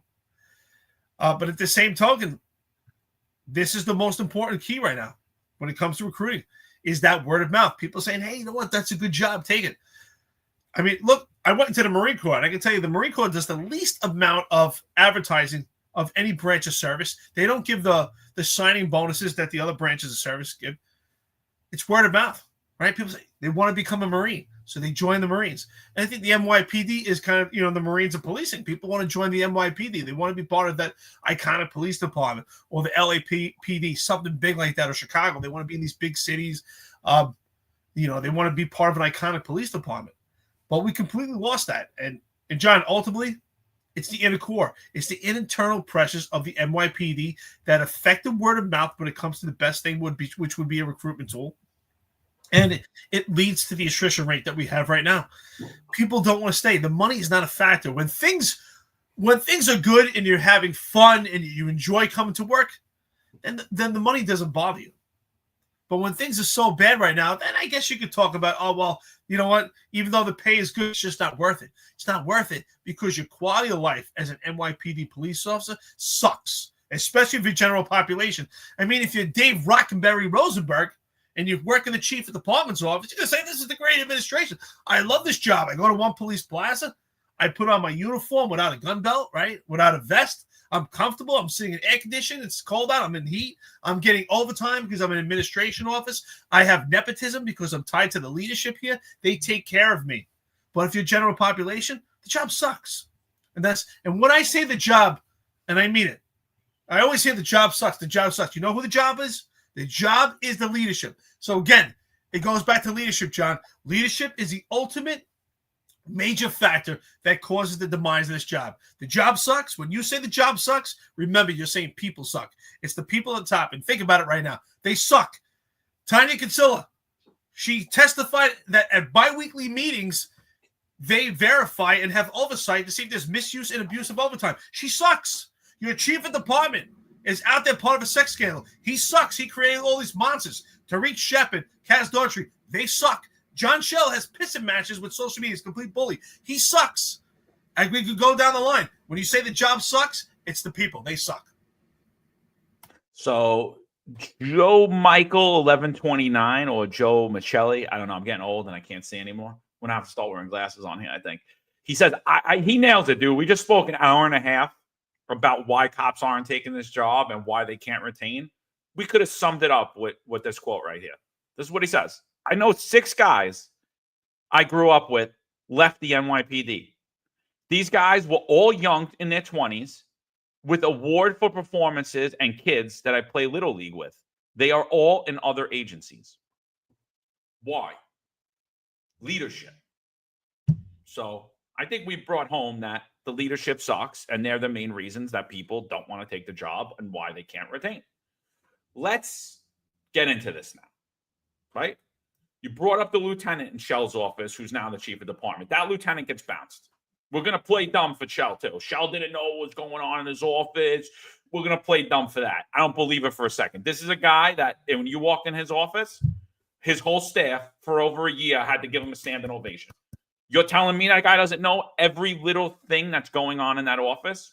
I'm not buying it. I'm not buying it. You're buying it? Good. You eat it. I'm not eating. I'm not eating. That guy knows every little thing, who's getting what and who's not. He knows everything. He's a micromanager. He's insecure. He's highly paranoid, right? He thinks that me and Eric are doing all these things behind the scenes out of his fucking mind. I'm sorry I keep cursing. I don't know why. I'm just pissed today. But he had 10 other people in his office that are on that list. John Shell's little office of standing ovations are like, don't stop clapping because Stalin's going to off our heads or transfer us to where we're going to have to go do our job somewhere. So if I'm the first one to stop clapping, you get transferred, right? So his whole little office, he had 10 other people. So 11 people in John Shell's office are on that list. Shout out to Marlon Bethel, by the way, for all the work he's been doing to point and highlight all of this stuff. I know I think he did another episode with Sal last night on the Sal Greco show, but I listened to the one that he did earlier. So he's put in a ton of work behind the scenes to put together all these lists. So John Shell has all these people in his office. I believe it was $1.8 million in overtime in 2024 that came out of his office for people to sit inside in his casting couch, right? So he doesn't get held accountable at all, and we put that guy at the top. So our bad brings up Corey Pegues, and I think we need to get on Corey Pegues a little bit. I think we need to get on this because you know what? I had a revelation over the past 2 days, and I just want to talk about it because I see what the hell's going on here, and I'm not stupid, and I'm not buying it. So this is Corey Pegues. Corey Pegues did an interview with the mayor. Let's play that interview first, actually. Let's play the interview with the mayor first. I think we did this already previously. But this is Corey Pegues, and he's talking about John Shell, right? So let's see what Corey Pegues on here says. Just a point of note. Corey Pegues' book contradicts what he says here. Corey Pegues's book, in his book, he says that the shooting that John Schell was involved in as a lieutenant was good. He also says that Charles Barron was on the scene and Charles Barron viewed the video of John Schell, and he also admitted that it was a good shooting.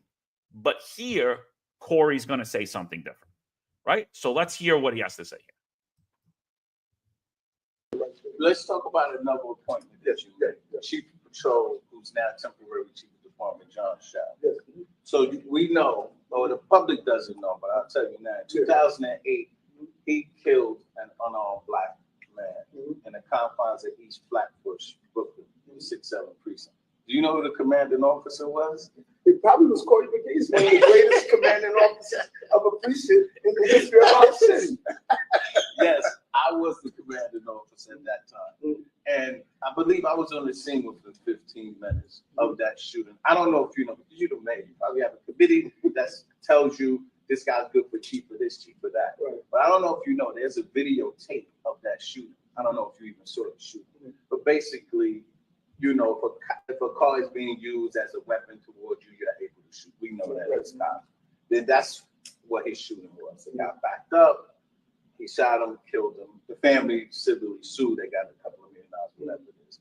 But I'm going to tell you, it was a bad shooting. I never forget. It was 2 weeks after Sean Brown. Ray Kelly just put me there. I thought I was losing my command. We got an unarmed black man killed by this lieutenant. I'm like, what the hell is going on? And after watching the video, and you know, Charles Barron is on the scene within 8 minutes. Corey, what the hell is going on? I'm like, they put you there, so this wouldn't happen. So this would happen. It's 2 weeks after, but it really was a bad shooting. I believe he's been involved in a couple of other shootings. And he was chief of patrol now. And when you look at the analysis, you have to ask what happens when they come out of the trial. There's a trial procedure, investigation, the shooting team that you know go in, they do an investigation, they come back with a determination of did he follow department procedures or he didn't. When we did an analysis and vet, everybody must be vetted. That's how he became chief of patrol, and that is based on his policing experience. Now, what I know, you know him based on the encounter that you just stated. What I have seen over the 2 years that I have been here, I've seen a non-stop, over the 3 years, a non-stop person, 1, 2, 3 a.m. in the morning, out there on the ground. And I call him, what the hell is going on out there, John? I'm seeing the response I need to deal with crime in the city. Like I said, when I became mayor, we had a 40% increase in crime. He has served the city well. He served the city well. And I'm proud of the job that he's doing. And when we looked at it, he was not brought on disciplinary charges because of those. Okay, that's fair. What do you think about this Corey interview, this part? So I think that, you know, normally Adams deflects from questions, but his answer here was actually pretty smart. It was smart in the sense that he said the investigation played out. I wasn't there for the investigation. They determined that he was fit to continue with his police career. That's basically what he said, which is right? He wasn't there for the investigation. So according to Eric Adams, if he's vetted, he's actually vetted properly, right? The investigation deemed that John Schell could continue with his career. Now, there's different perspectives on that, but so he talks about what he's doing now. So I think that it is a form of deflection because he doesn't put any input of what he thought about it. If he does have any knowledge of it, he just said the investigation played out. It gets him free and creates distance from actually having a perspective on it. Saying, hey, the investigation played out, but I can tell you what he's doing now, right? Which is a form of deflection, which Eric Adams is very good. He's a master deflector, talking about how he's a hustler for him. But to me, it's also an indication that Eric Adams really is the police commissioner. We've known it, and the truth comes out in some of these conversations, right? He's the one who's calling John Schell and asking what's going on the ground. Because Eric Adams, make no mistake about it, he's always wanted to be the commissioner, and ultimately, he is the commissioner right now. Throughout these 4 commissioners, and potentially we might end up having a 5th. It doesn't really matter for Eric Adams because Eric Adams really wants to be the one running the police department. Now, when it comes to Corey Pegues, I think that Corey Pegues is intelligent and he knows exactly what he's doing. And what he's doing here is he's painting a racial undertone when it comes to this shooting, and he does that in many conversations. That's one thing I don't like. Is when he inputs and injects this racial undertone. I believe it's an epic fail having an accidental discharge. If he said that he intended to shoot him and he shot him in the back or a wrong location because of the way the perpetrator maneuvered, an intentional shoot is much better than an accidental discharge, because at least you're a professional and you were fully aware and trained, and you made the decision whether to use that or not. Accidental discharge is a complete epic fail. But Corey Pegues completely painted a racial undertone here. Well, I don't know why he couldn't just say that the man was unarmed. But at the same token, I always say this, John, there's 1,000 ways to tell a lie and only one way to tell the truth. And his book, from the excerpt you've read, and I haven't read the book yet. I said I would read it. I'm a man of my word. I have to get the book and I'll read it. From the excerpt of what you read the other day, we spoke about a prior podcast, and what he said here is actually a complete contrast. So where is the lie? You know, I'm not calling him a liar, but you know, was there some type of something covered up? Was there a mistake here? Because ultimately, if you ask me a story, and if it's from 10 years ago, if it's a significant story, I might not remember it verbatim, but I can remember the story of what happened. So the fact that he can't remember exactly what was in the book and there's a contrast in the information is a problem. And the point is, which one is the truth at this point? And it does question his credibility on this particular case. Crazy 10-7, shout out to you, $4.99 coffee and donuts. Sorry, but you're a nobody cannon fodder on this job unless you're part of the Patrick T. Gordon Mafia. Absolutely. Patrick T. Gordon actually targeted this podcast when they had this full court blitz along the upper echelon of police department, and along with Vicky Perry from Noble, trying to paint us as racist, meanwhile using the same rhetoric that came from Eric Adams. Patrick Gordon, I'm sure he's vying. He's trying to get special assignment. He's part of the whole nepotism crew, trying to, keep up with Eric Adams under his leadership, beckon to Eric Adams to get taken care of, and along with the other guardians. Listen, we see the nepotism right now in this job, and a lot of it comes from these different fraternal organizations. These fraternal organizations have a lot of pull, and they've been the ones that have really been advocating for their members, and they're tied to this nepotism. Huge problem. So here's the thing that bothers me, right? Here's the thing that bothers me about Corey Pegues, right? Where the hell has Corey Pegues been this whole time we've been talking about this? Where's he been? Pops up out of nowhere. His channel has no followers. He's got no followers.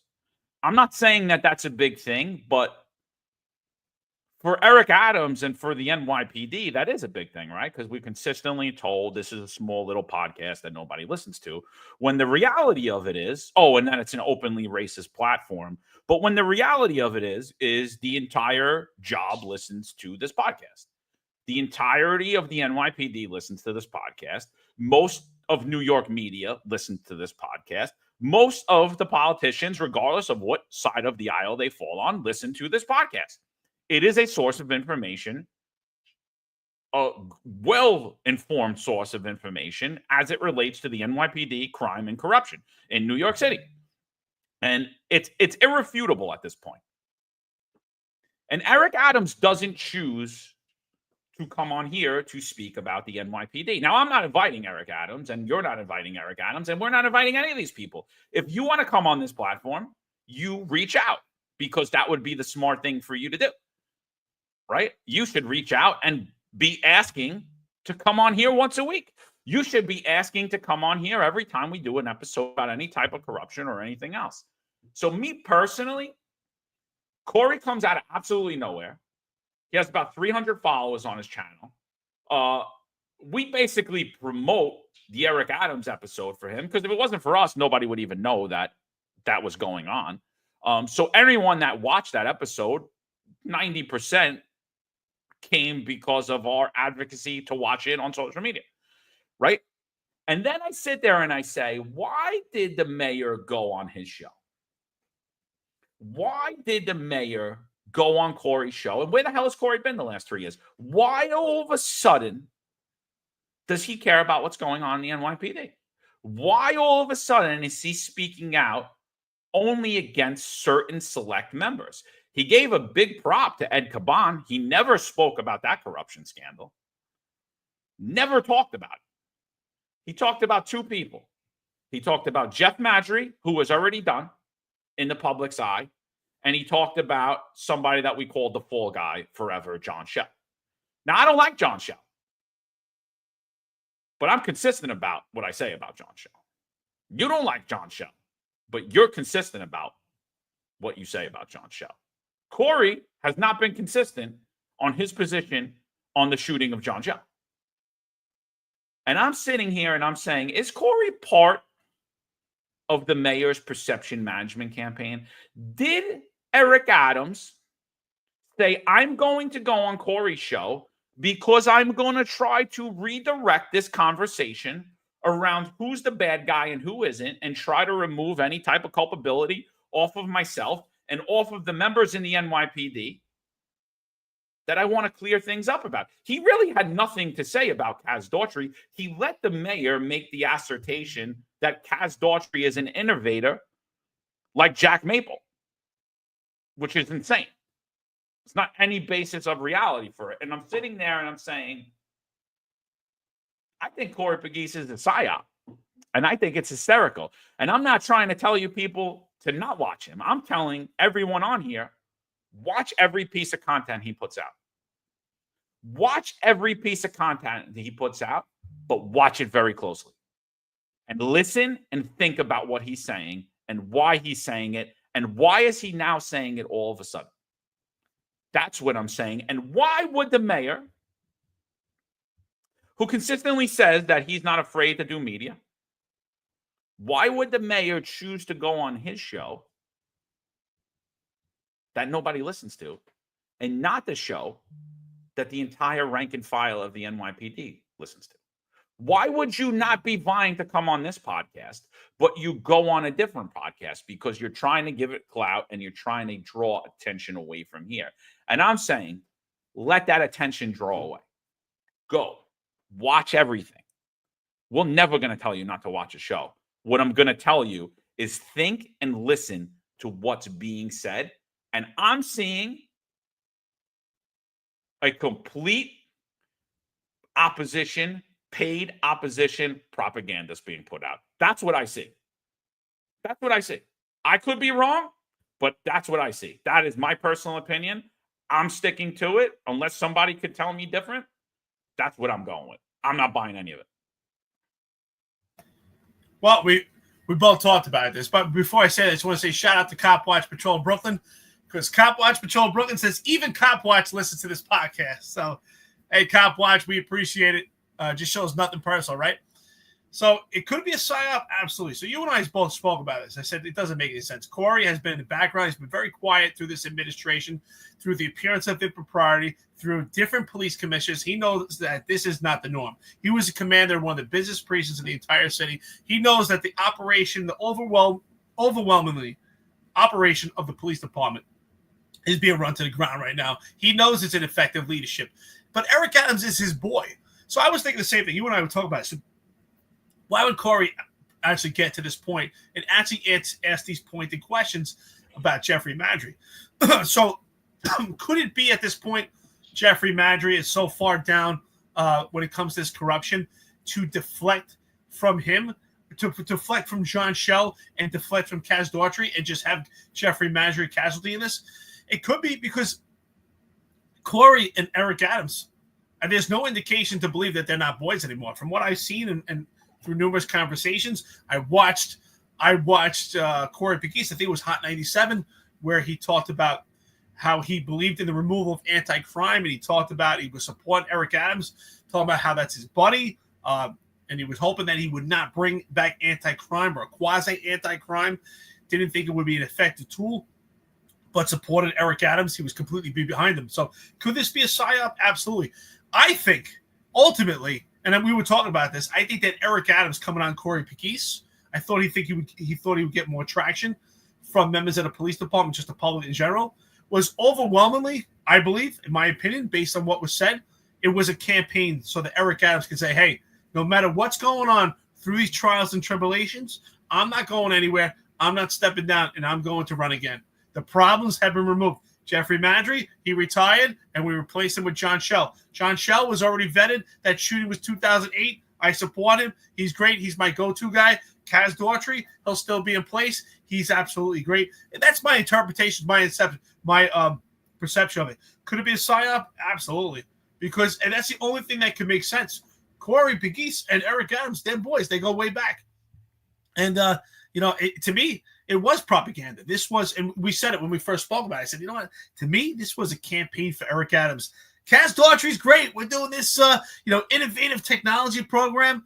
Madry, we had an issue, but he moved on with his life. He moved on with his career. It was a consensual case. John Schell is taking over. He's my go-to guy. I mean, we worked together in Brooklyn. Every indication, this is Eric Adams saying, you know what? This is my police department. I'm not stepping down. I'm going to keep going, and I'm going to run again. And Corey, I need to prop up your independent platform to pretend like it is independent and to pretend like you're not an Eric Adams sycophant. And I need you to make it look like you are critical of the NYPD. And I need you to look like, and I need you to draw away from this podcast. So, Corey, if I'm full of shit, let us know. You're welcome to come on here, but I promise you, I doubt you will. I doubt you will. Because I'm telling right, I see what the hell's going on, and it's clear as day. So watch everything he puts out. Just watch it with a grain of salt, because that's what it is. So this video he puts out, a lot of you guys sent it to me, and as always, I appreciate everything you guys send me, and I apologize when I can't get to things or I don't see things. But this was good. I got it a lot of times. I watched it. Let's play this video. So this is the next video that comes out. And the comments on Instagram on this video are absolutely hysterical. So we put this out on Instagram. Here's what follows up. I almost think this guy, John Schell, is untouchable. He shot an unarmed person in 2008. I saw the video. I was a commanding officer. I saw the video. Yes, he shot somebody in 2008, unarmed, 2 weeks after Sean Bell. He said it was accidental shooting. That's not what my eyes saw when I looked at the video. And hopefully somebody can make a FOIA request, get the video to put it out for the public, because the public should know the highest ranking member of the service and uniform member shot somebody. They want to see it. We should see that video. Another thing about him that I just found out recently is allegedly he's on this, what they call no testify list. Again, I can't verify this. This is information that's being told to me, but it's not far-fetched. It's saying that during his trial, the jury, the civil trial where the family got $2.5 million for the shooting, they surmised that he testified. And so now district attorneys around New York City have a list of people, cops, who they won't put on the stand because they have vulnerabilities, because they lied, they stretched the truth, so on and so forth during other trials. And I'm hearing that the chief of department is on that list. That's absolutely ludicrous. It's insane. But this overtime thing here, the feds are involved because of the money, follow the money. So he's talking about corruption at the top, but he's saying that he supports Eric Adams. I'm not buying it. Those are just two, they don't fit, right? They don't fit at all. He's parroting basically everything that comes out on this podcast too. That's another thing. I mean, if you heard that, you listened to our show 2 weeks ago or a week ago, and so like, I'm sitting here and I'm like, I'm not buying this. I'm not buying this. So Instagram's hysterical. We put this out on Instagram. Go over to my Instagram, Eric's Instagram, find us on Unfiltered Instagram. This video is on there. Read the comments. This comment, I was crying. This comes out from a former NYPD lieutenant, Christopher Montagna, right? This is what he says. So the night of John Schell's shooting, I want you to picture this. This is what Chris Montagna is using his own name. He's not hiding behind a fake moniker or anything like that. He's using his own name. He says, you were dressed like a Colombian drug lord that night, drunk at the scene, and you tried peeing inside the crime scene. Laughing my ass off. Taking info from you is like listening to a fortune cookie. right? And so, like, I'm sitting here and I'm saying, yeah. I was like, you know what? I think everybody's being gaslit. I think I might have even got gaslit a little bit. I'm not buying it. I'm not buying it anymore. Well, clearly it doesn't make sense at this point, right? He's saying that he supports Eric Adams, and that we have a corruption scandal going on, a sex overtime case. If you support Eric Adams, well, then you wouldn't be talking about this manager case. And then you say support Eric Adams, and then you talk about the failures of this appointment of John Schell to chief of department. How does he get appointed to chief of department? Ultimately by Mayor Eric Adams. Mayor Eric Adams will say, no, it's not me, it's Jessica Tisch. But we know the reality is it's up to Eric Adams. Jessica Tisch is not making these decisions without Eric Adams. There's no doubt about it.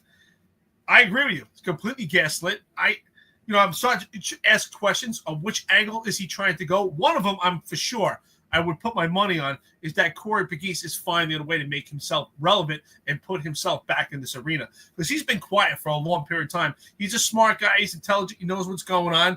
I know some people call him a thug or this and that. You have your perception. That may be the case, but he is intelligent. He's not a stupid guy. He knows what's going on, and he's been quiet through all this. He didn't say anything. But now that he sees this podcast growing, Corey's Corner has found an opportunity to get himself relevant. I definitely see that because he's Eric Adams' boy. There's no doubt about it. That hasn't changed. So to me, I think this is complete propaganda. I think it's complete gaslighting. It's a lot of it is just complete deflection, So ultimately, John Schell, as we said earlier, John, could be the fall guy. Could be one of the fall guys. There's no doubt about it that Chief Saraceno is a fall guy. But could John Schell be a fall guy in this ultimately? Why? Because there's still one person left that Eric Adams has to look out for. And I'm not talking about Tariq Shepard. That's Kaz Daughtry. So John Schell could ultimately be the fall guy. Corey Pegues could be in on this. Put some blame on John Schell right now, and it gets the heat off Kaz Daughtry. Because Kaz Daughtry needs time to be saved because he hasn't reached his 20 years yet. He needs help so he can actually make it to get his pension.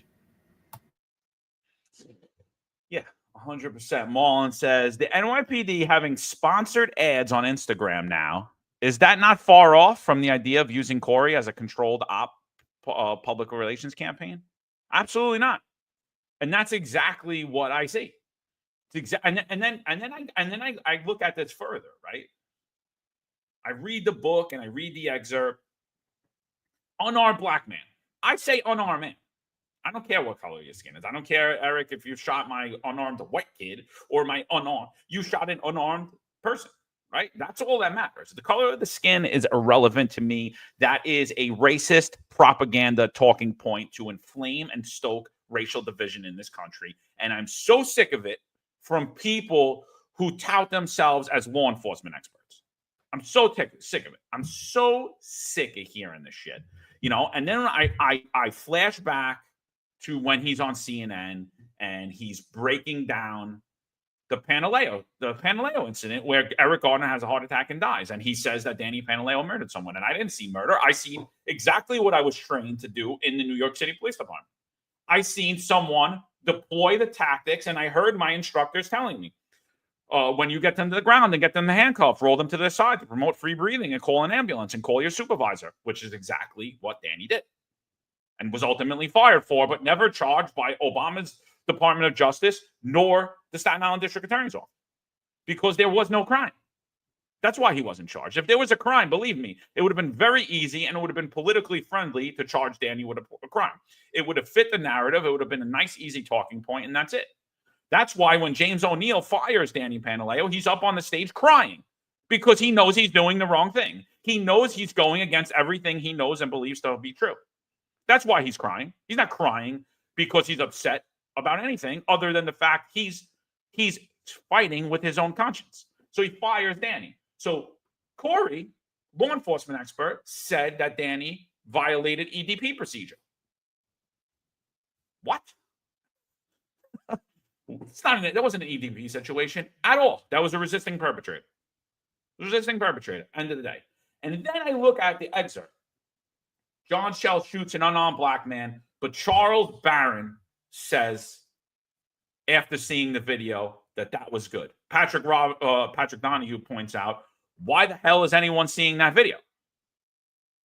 Great point, Patrick. Why? Because the NYPD is a bunch of panderers who need to pander over nonsense. If they shot you, would they show anybody that? Would they show your family that? No, absolutely not.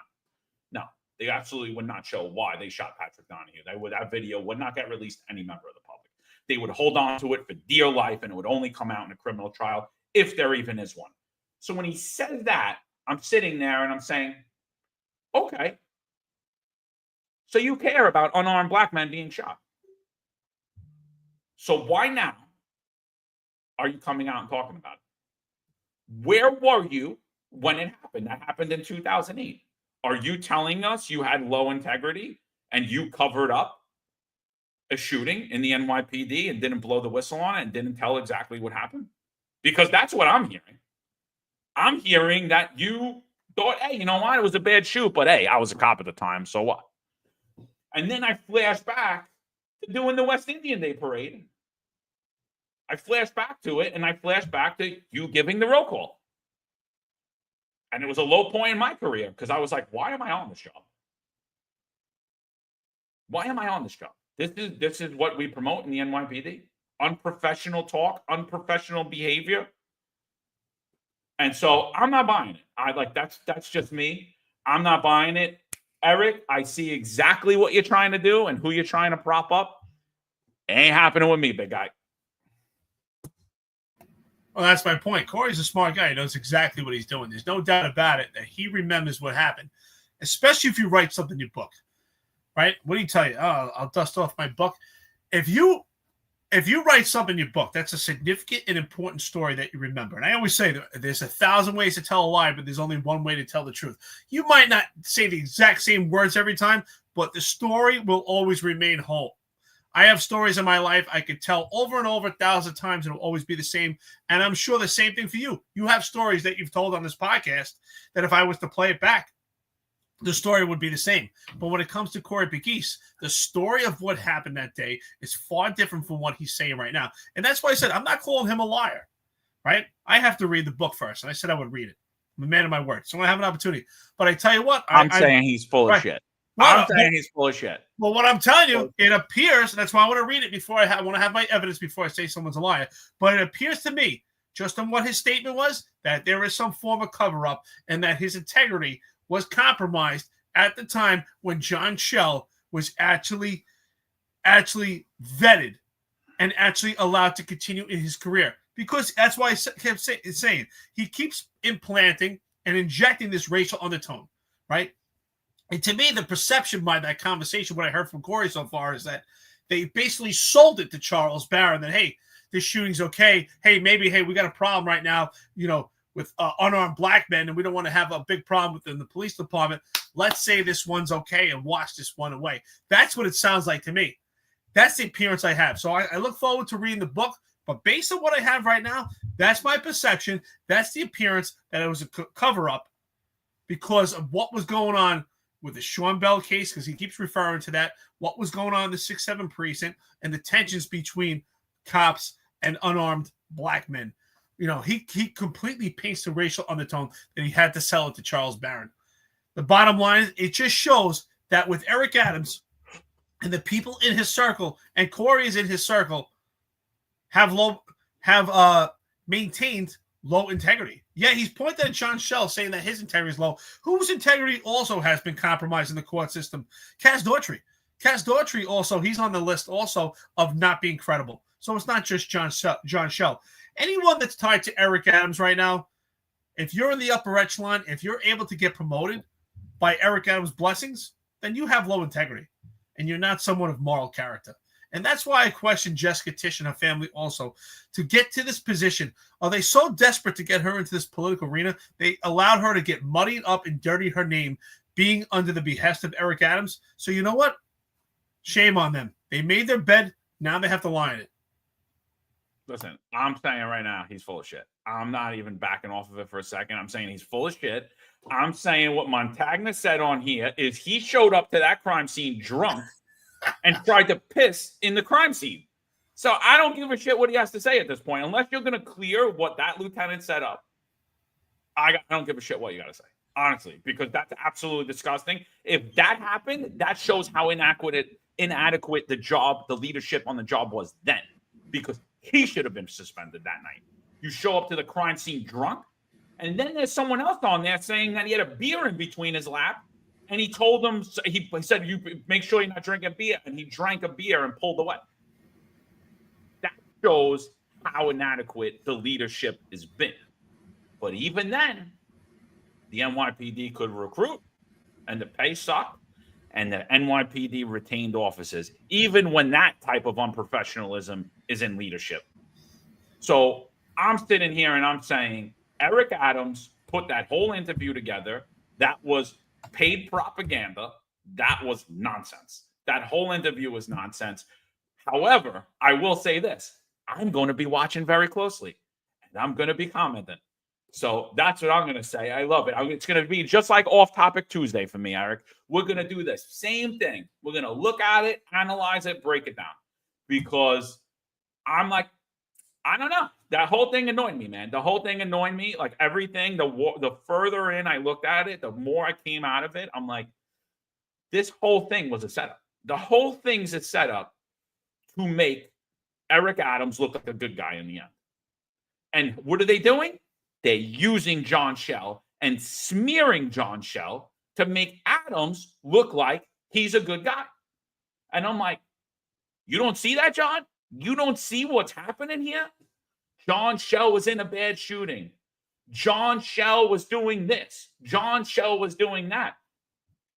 Now, I'm going to tell you right now, John. I'm going to tell you something right now, which you're going to, I don't know if you could grasp it because I don't think that you're too smart, but if you can grasp it, there are numerous people that do not like you and do not believe you should have ever been promoted to any type of chief. Never mind a 3-star chief or now a 4-star chief. And they all sent me excerpt after excerpt in that book and said, this guy is full of crap. He said something totally different in this book. And they don't like you. That's integrity, my friend. Try, maybe you could have a little of it. After we watched that interview, I called you right away, John. I said, you know what?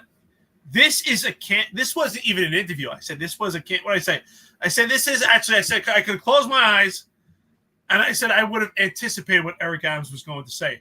I knew right away. It was a campaign for Eric Adams to say, hey, no matter what's going on, we're still flourishing and I'm your man. I'm not stepping down and I'm going to run for mayor. And again, when we said John Schell was the fall guy and we said that about a year and a half ago, we were actually right. He is the fall guy. Now that he was elevated to chief of department, like I said, I do believe if they actually stain his image even more than it already is and actually shed some light on it, it takes the heat off Kaz Daughtry and Tariq Shepard right now.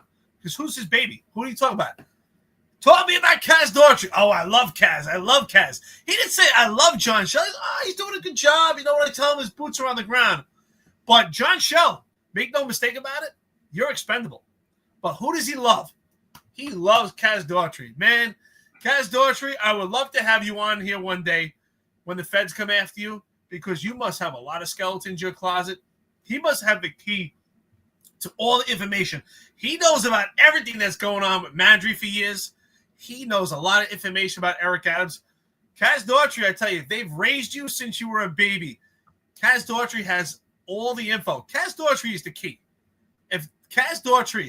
If the feds can get to Kaz Daughtry and get enough dirt on him, Kaz Daughtry will be far worse than Lieutenant Epps. He could crack this whole thing open. So, John Schell, be a smart man. You said you're not headed to 233 Broadway. I said you're probably headed to 500 Pearl Street. So start looking out for yourself. Maybe you need to start singing because they're going to turn this whole house of cards on you.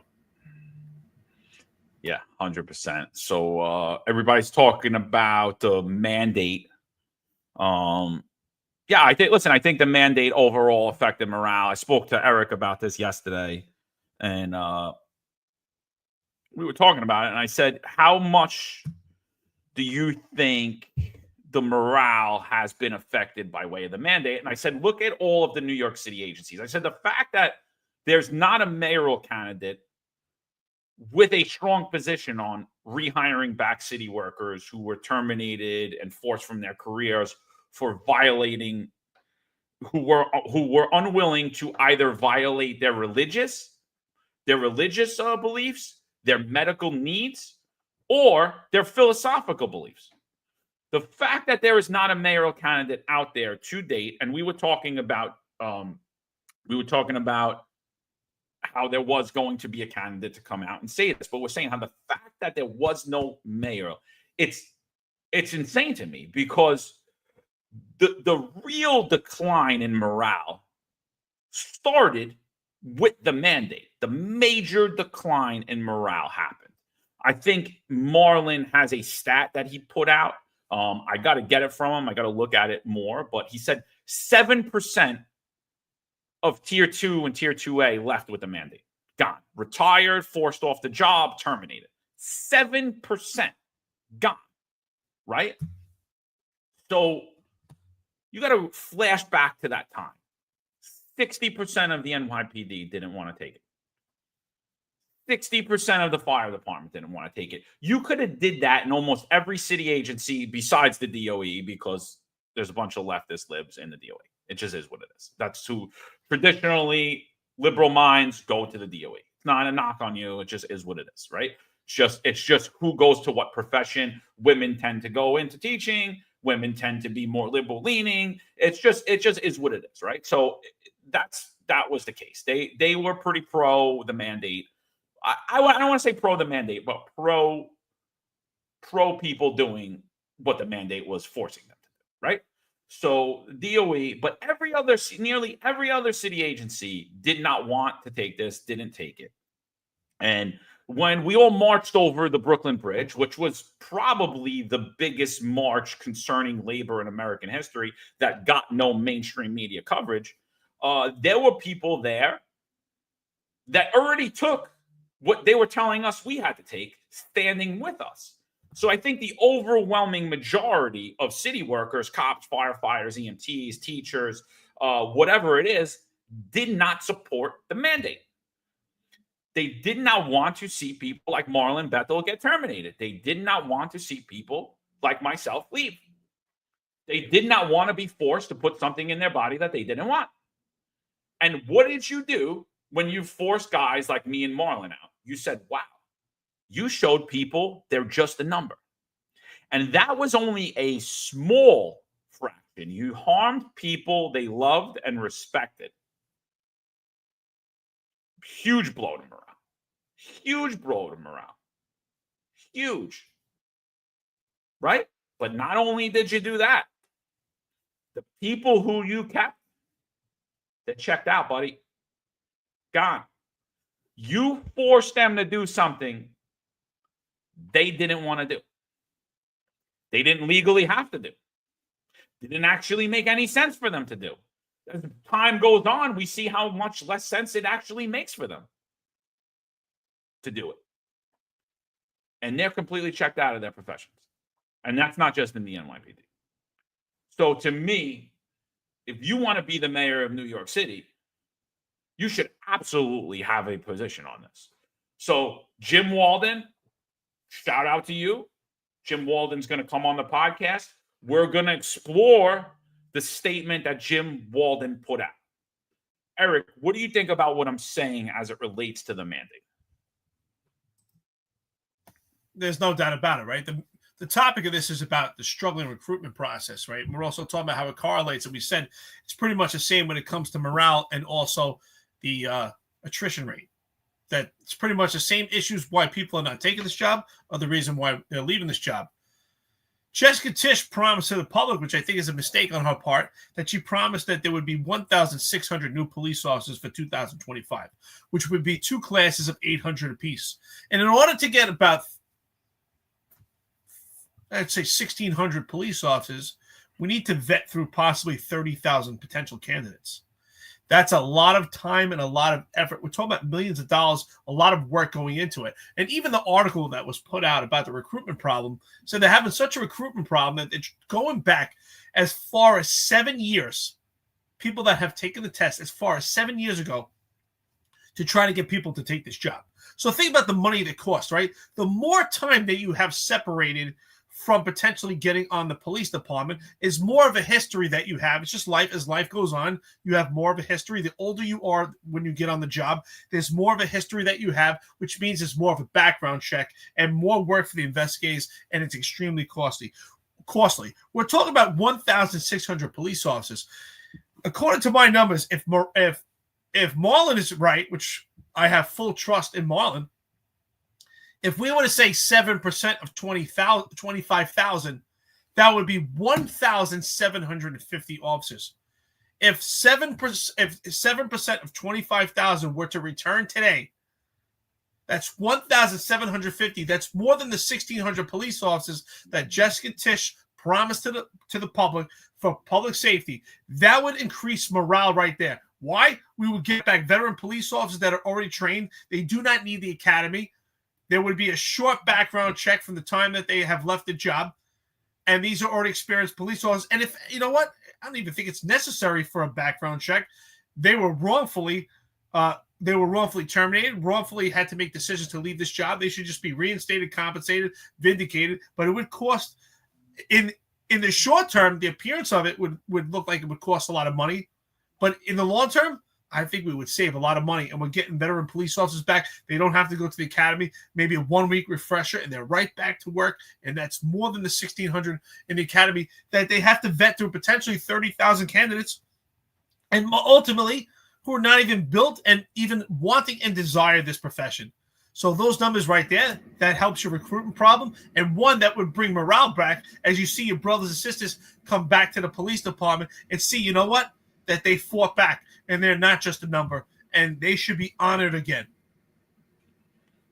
So I agree with you 100%. I think it saves the city money. It detracts from the recruitment process right off the bat. It actually saves money than hiring new candidates for the NYPD. You're sitting here, you have vacancies in all these agencies, yet we couldn't even get New York City Council to vote on a bill to not give back pay.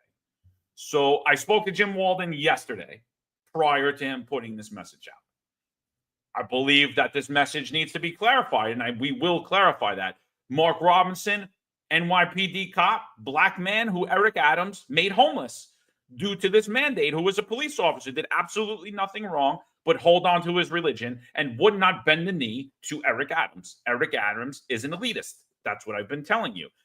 Mark Robinson is homeless because of Eric Adams. There are hundreds of people in the same situation as Mark Robinson, right? Mark Robinson ultimately, like myself, was terminated. He was constructively terminated because he had no choice. It was either you take a termination or you do something you don't want to do. And Mark Robinson said, no, I'm not taking either of those options. I have to leave my job. You're forcing me out. Same thing I did.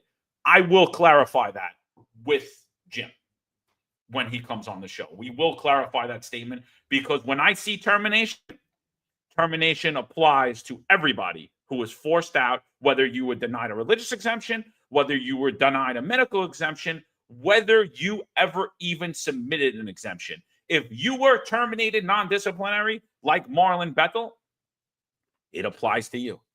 It applies to you, Mark Robinson, in my opinion. We'll have Jim clarify that. We're going to have, and I'm going to not only hold Jim accountable to that, I'm going to hold every other person that says they're running for New York City mayor accountable to that. What is your position? Curtis Sliwa, what is your position on this? You said you support cops. You said you support firemen. You said you support sanitation workers. You said you care about the morale of all of these people. You said that if you're the mayor, you're gonna bring back recruitment. What is your position on this? And if you have no position on this, you on 1,000% do not have my support. And actually, I will be working against you, because you're full of shit then, in my opinion. So let's look at Jim's statement. Special message number 8. Public servants terminated during COVID. Like I said, we will explore what he means by terminated. There's no higher calling in terms of a career than public service, which is the chance to make a difference in people's lives and improve the world. Executive summary. to right the wrongs inflicted on public servants who refused vaccines on principle during the pandemic. I will rehire them when elected as mayor. Amid the struggle to contain the pandemic, the city of New York fired public servants who refused the COVID vaccine. Some had religious exemptions to being vaccinated. Others were afraid to take a new vaccine, which they believed whose development and testing had been rushed. Within months of their firing, research showed that the vaccines made the infection less severe, but didn't really prevent transmission. Now, I'm not going to lie. I take huge issue with that whole opening statement. I'm not going to lie. I don't love it at all. Many had served the city with distinction for decades. The fire workers included police who had spent years defending our streets. There were school counselors helping struggling kids isolated during online schooling. They included emergency responders, sanitation workers, and office workers. Karen Rosado was a paramedic with the FDNY who came down with COVID in the summer of 2020, which led to long COVID. She was fired for refusing to comply with the mandate and lost her health insurance. When Rosado lost her subsequent job, she ended up living in her car for months until a friend in another state took her in. Karen also was diagnosed with having cancer at the same time. So now catastrophic loss and she has no health care. And again, Karen is only a story of one of thousands. Mark Robinson's on here. There are numerous other people that were catastrophically harmed by this mandate. So while I love the statement, while I appreciate the statement, to me, I wanted to go into policy. The policy failures of New York City. That's what I want to see. But this is the strongest statement of any politician in New York City, and Jim deserves credit for that. This is the strongest, utmost policy that, or memo, it's not policy, it's not in office, that has came out to date. So I have to give him credit for that because, again, like I said, city council couldn't even pass a bill to not reinstate you, to allow you to reapply, and you wouldn't be entitled to back pay or time lost. So let's go further in this. Karen was one of at least 1,700 city employees wrongfully terminated in abuse of government power. The firings left individuals and their families in distress. And to add insult to industry, to add insult to injury, Mayor Adams kept the mandate for public workers when he lifted it in the private sector in October of 2022 to allow athletes to play, because that was his main concern, not you people. That month, a state judge ruled that the public sector terminations were arbitrary and capricious. I agree. The city took a heavy-handed approach, one that was arguably in conflict with the law.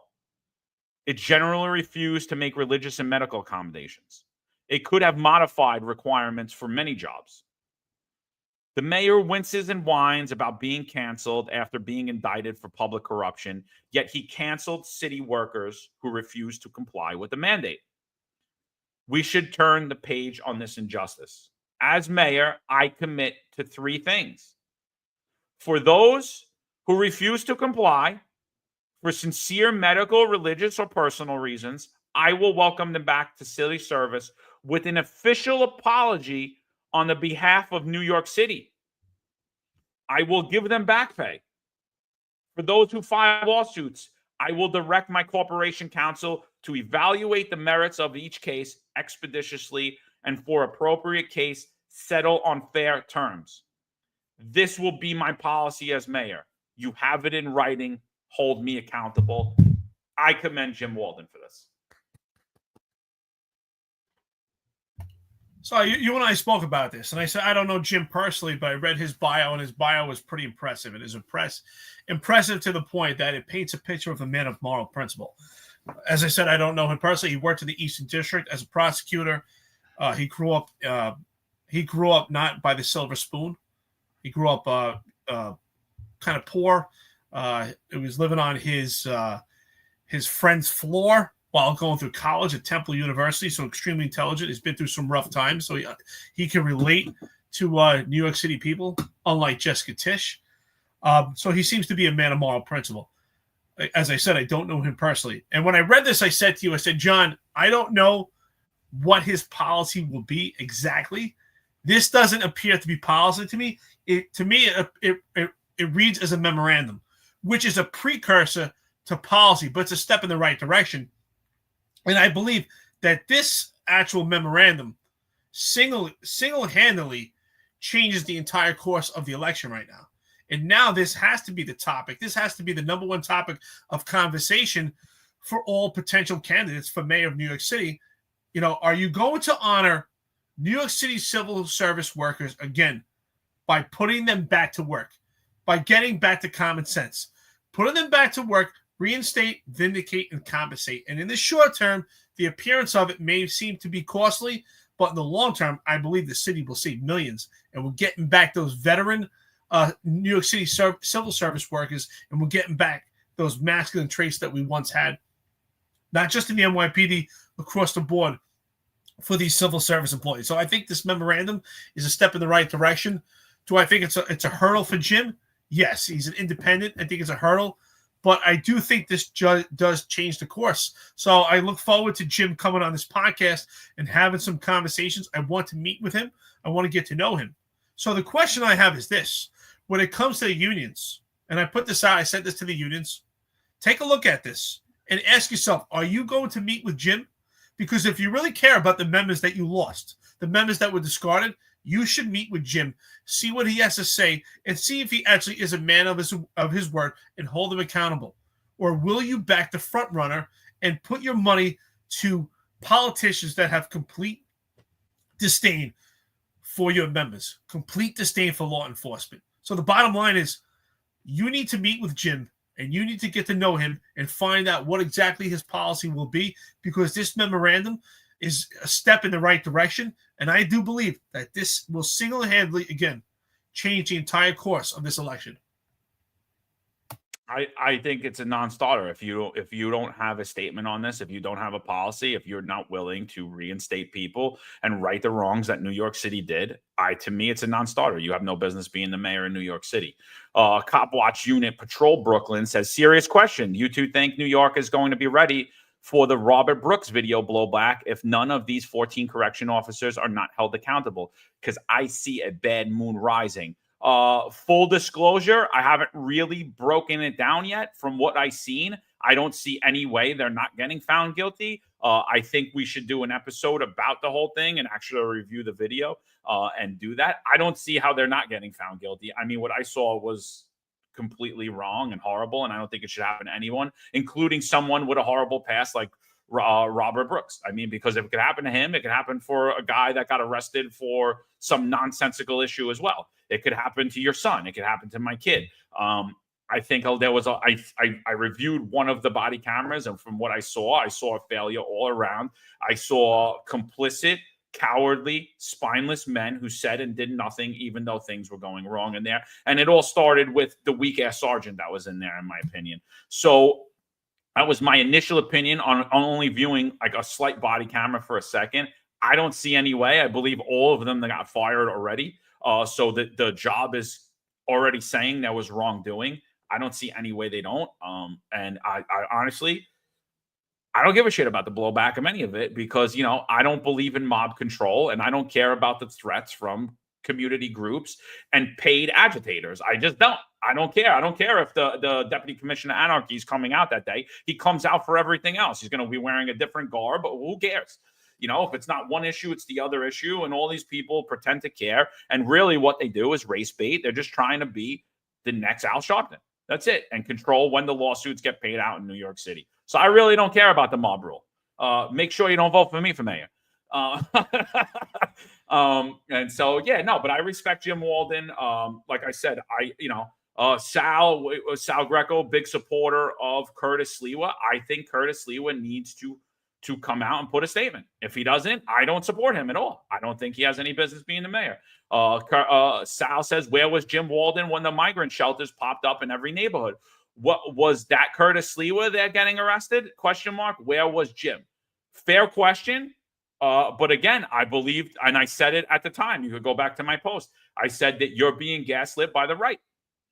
They're sitting there getting arrested at these migrant shelters. Eric Adams putting them in place while Curtis Lee was getting arrested. John Catsimatidis is in the Hampton throwing a re-election campaign fundraiser for Eric Adams. Very strange to me. And then as they're doing that, fighting against one shelter, there's 15 in the same borough popping up behind them. So I'm like, what is this?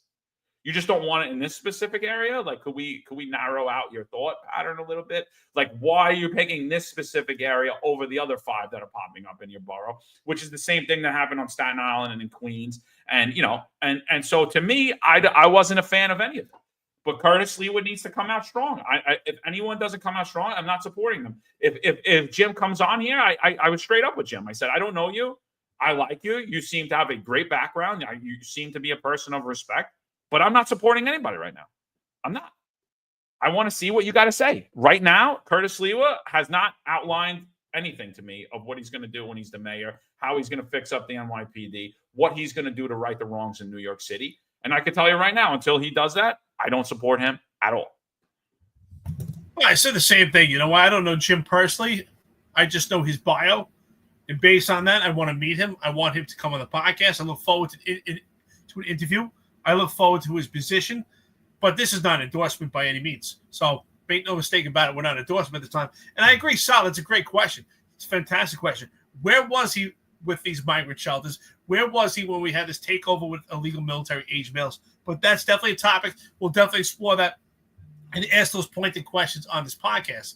But I think when we talk about specifically when it comes to mandate, honoring our brothers and sisters from New York City Civil Service, we have to get them back to work, reinstate, vindicate, and compensate. So that has to be another major topic of discussion in this mayoral candidate progression as we go.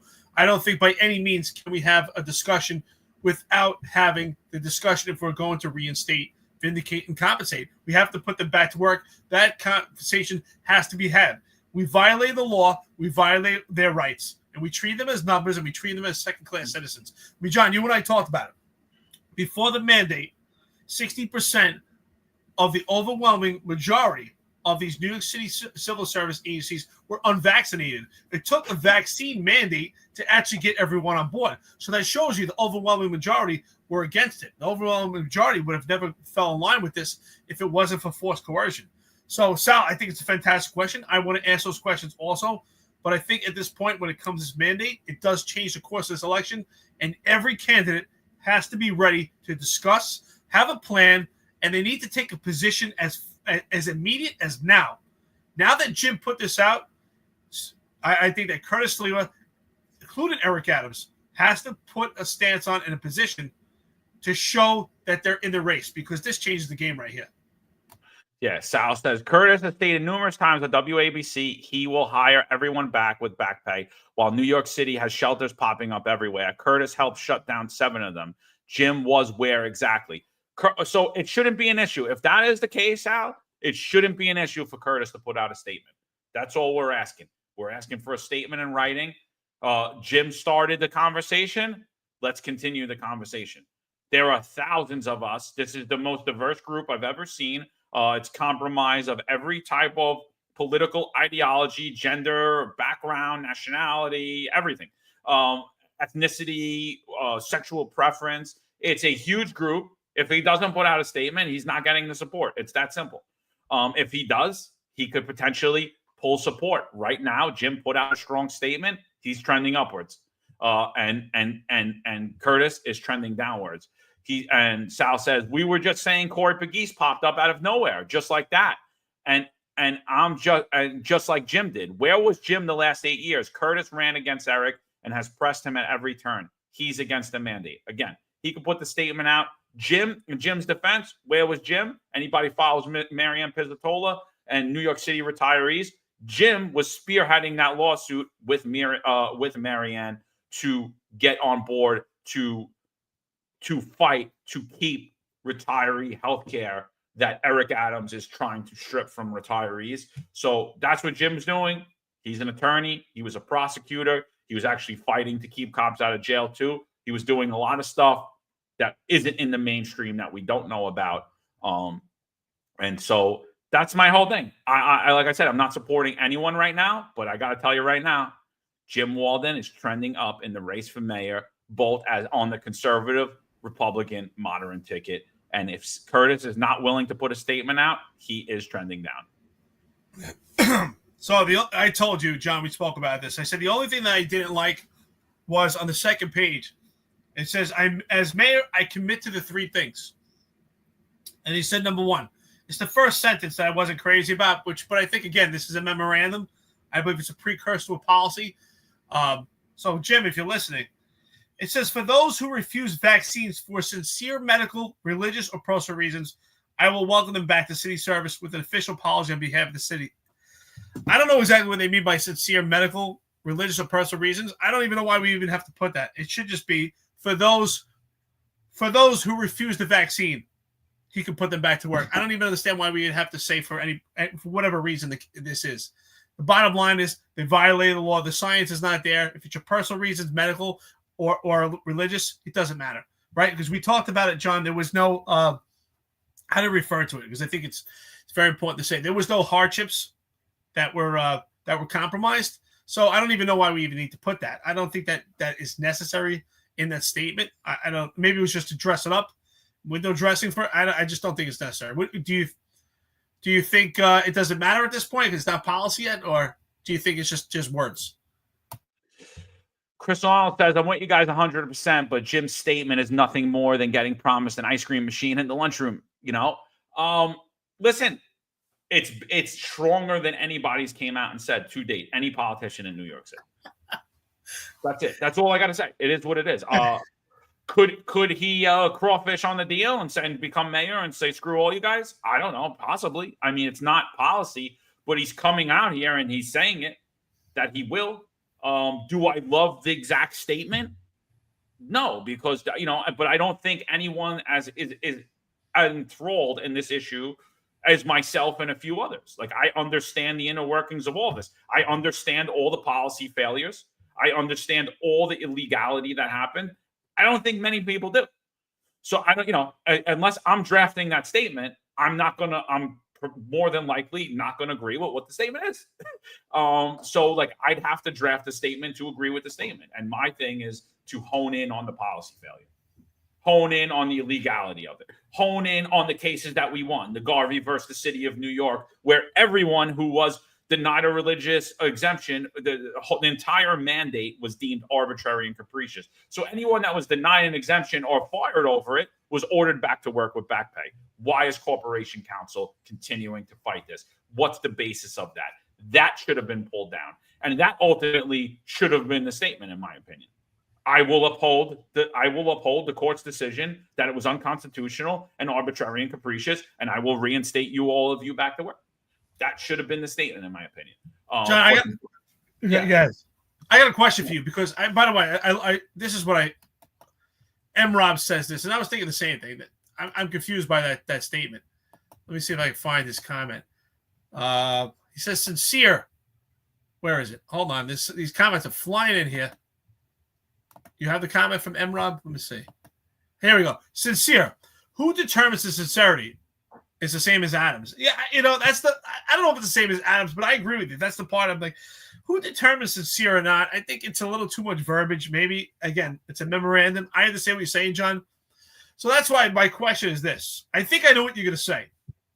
But since we're getting on this topic of a public apology, what are your thoughts on what do we do with the people that were denied and then they took the vaccine to stay in the job? What do we do with those people? I think I know what you're going to say. Congratulations. You stayed on the job. You were forced to do something. What was the financial impact to you? What was the career impact to you? What was life altering to you? What was it? I took it and I'm completely fine and I'm in my career and I go on Jeffrey Madry's casting couch and I made $400,000 this year. What is the financial impact to you? Nothing, right? Unless you were injured. Morality, conscious-wise, were you impacted? Were you affected? Were you harmed? Were you under mental distress? Absolutely. I agree with you. It was absolutely wrong. You were raped. In essence, you were raped. You're going to put this in your body if you want to work. And I said it over and over and over again. Who said it better? Harvey Weinstein or Eric Adams? Who said it better? Put this in your body or you're not working. And everyone jumps down my throat. Oh, you're a racist. Oh, I'm a racist because Eric Adams and Harvey Weinstein have the same qualifications for you to work? I'm a racist? That makes me a racist? No, that makes me answer the damn question. Who said it better? I'm going to say right now, Eric Adams said it a lot better because you were far off in your career. You were far off in your career. To get on the casting couch for Harvey Weinstein, you weren't even eligible for the movie. It wasn't like you were getting pulled off the movie. In order to get on the movie, it was just the initial fee to get onto the movie, to go into stardom. So Eric Adams said it a lot better, in my opinion. So my thing is this. It was wrong for you. It was horrible. You were affected, but you were nowhere near affected as we were. Now, if you were injured, again, now you have a grievance. Now that affects your money. Now that's more than you just being harmed mentally and being treated like a piece of meat and being raped. But, consistently, I hear people tell me this, and I constantly, all the time, I have people, well, I had 18 years on at the time. And I'm like, yes, so did I. So did I. But yet you have people like Mark Robinson who are homeless, and you're worried about money that you're already making? You want more? What did you say about Mark Robinson? How much money have you donated to anybody like Mark Robinson? 0? Oh, okay. What should you get? I don't know. I don't know. Figure it out. Go find the attorneys. As of right now, you should get nothing other than you should be advocating to get people like Mark Robinson and Marlon Bethel back to work. That's what you should do. And then we could discuss what happened to you. But if you want to talk about you, I'm going to tell you right now, I'm not talking to you. I'm not talking to you at all because you've been nowhere. And now all of a sudden that's in the conversation. Now you want to talk about it? Sorry. I think our brother Sal makes a good statement here. If hiring fired workers is the issue, New York City low information base will agree and come out in droves in their hatred for hiring them back. Remember, 70% of America was for the vaccine, and New York City was more. I don't think it's the entire conversation. So you're pro mandate, Sal. That's what I got. You're pro mandate now. I got it. So is Curtis. I'll assume Curtis. Are you pro mandate too? That's why I said this memorandum right here, it does change the course. It changes the entire election because now this is a topic of conversation. We can't just overlook it. This has to be a major topic. It's not the end all be all to the entire election, but it has to be a major topic. And I would say that all New York City civil service workers, whether you were pro mandate or against the mandate, this has to be a major topic, and you can't endorse anybody that's against hiring back your brothers and sisters. So this is going to be a major topic. I really think this changes the course right here. So shout out to Jim. Does he have a fight in this? I don't know. I don't know him. I mean, Sal does raise some good questions. Pizzatola is endorsing him, but where was he with this migrant crisis? Who knows? But this is near and dear to us. We're talking about fellow brothers and sisters. So I look forward to Jim coming on here. I think it's going to be a great conversation, great topic. If anyone here has any questions that you'd like for Jim, let us know. We could potentially ask those questions, of course. So, let us know. And at this point, please, we're 2 hours and 45 minutes into it. Like and subscribe. Share this on YouTube. Share it on X. We really appreciate it. Thank you so much. We appreciate it. I think that this is at least starting to spark a fire, and I'm glad that we're going to have this conversation. No, absolutely, dude. And, Sal says 7-2 Democrat to Republican voter base. Mandate rehires won't be a topic. Hiring people back because there's no personnel is a better way to phrase the topic if you want centrist in play. Bottom line is this. It is going to be a topic. It's already a topic. We're discussing it right now. I don't care what the 7 to play, what the voter base is. Voter base is all skewed in New York, completely skewed. And again, I don't know many far leftists in New York City. I just don't. I lived there my entire life. I know people in every borough. And I know the fact that the majority of New Yorkers were against this mandate. The majority of New Yorkers are for public safety. This will be a topic. If Curtis Lewa does not adopt it, he's going to have a big problem. That's all I'm telling you. He's whatever, instead of him getting the 28%, which he's slated to get, he's going to get more like 4%. So, I mean, it is what it is. That's what it is. That's what every Republican candidate has got. I see Curtis Lewa as someone that Katsimatidis is putting up to lose. He's running to lose an election. He does not look like he's running to win an election to me. He's talking a lot of gaga, but he has no policy in place. What's his policy on anything? Who's he making the police commissioner? How's he fixing the NYPD? How's he fixing the migrant crisis? What is he doing? He's not going to rehire. You're not going to talk about thousands of workers being put out of civil service and all of the harm that Eric Adams has done. How are you being Eric Adams? How are you being Eric Adams? You're not pointing out his failures. It was a major failure on his part, cost the city millions. It's continuing to cost the city millions through litigation. It's a huge failure. It is a topic. It will be a topic. It is a topic. We're talking about it right now. Curtis Lewa should do himself a favor and get on board. Eddie West, $28. Apologies, gents. 28 submitted to the desk, coffee and cigars. I come to the desk, and John is blowing a gasket. LOL. Won't be late again. Sorry, I'm going to have to give you a CD, Eddie. And tell you what, Eddie West knows what he's doing. He's greasing up palms. He's late to the podcast, but he's greasing up palms. Shout out to you, brother. That's a lot of coffee and donuts and coffee and cigars. Love it. We've been talking about it, Eddie West. We got to get these cigars going. That's the plan. And also, Naked Coffee. Naked Coffee is another one here. Shout out. $10, coffee and donuts. Thank you so much. Good morning. Just getting here. Another one late, but that's all right. You're greasing the palms, coffee and donuts. We appreciate it. I wonder if how many lost their homes, marriages, and respect for not taking that injection. Yeah, we talk about it all the time. There's plenty of cops and firemen, EMT workers that are homeless, and their lives have been completely altered because of this mandate. And I'm sure with that, usually marriage and homes go hand to hand. So absolutely. And Seth Lowe, shout out to you. Coffee and donuts, $10. I hope all you guys get your job back. I hope so too. I'm rooting for them. I'm with you. God bless.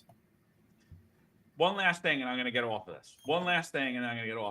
Sorry that I've been a little passionate today about this topic. Way too long. But this is my last thing. If you're going to clean up corruption in New York City, Curtis, I'm speaking to you, Curtis. So do I have a beret anyway? No, I don't have a beret. But all right. So if you're going to clean up corruption in New York City, and you're going to allow the fact that the government violated all of New York City workers' contracts, violated equal opportunity law, all of New York City agencies' equal opportunity policy, New York State human rights law, they violated, completely violated, did not follow any of the reasonable accommodation law or policy that any of those agencies put in place. So you're disregarding all of the legality that happened there. You're just going,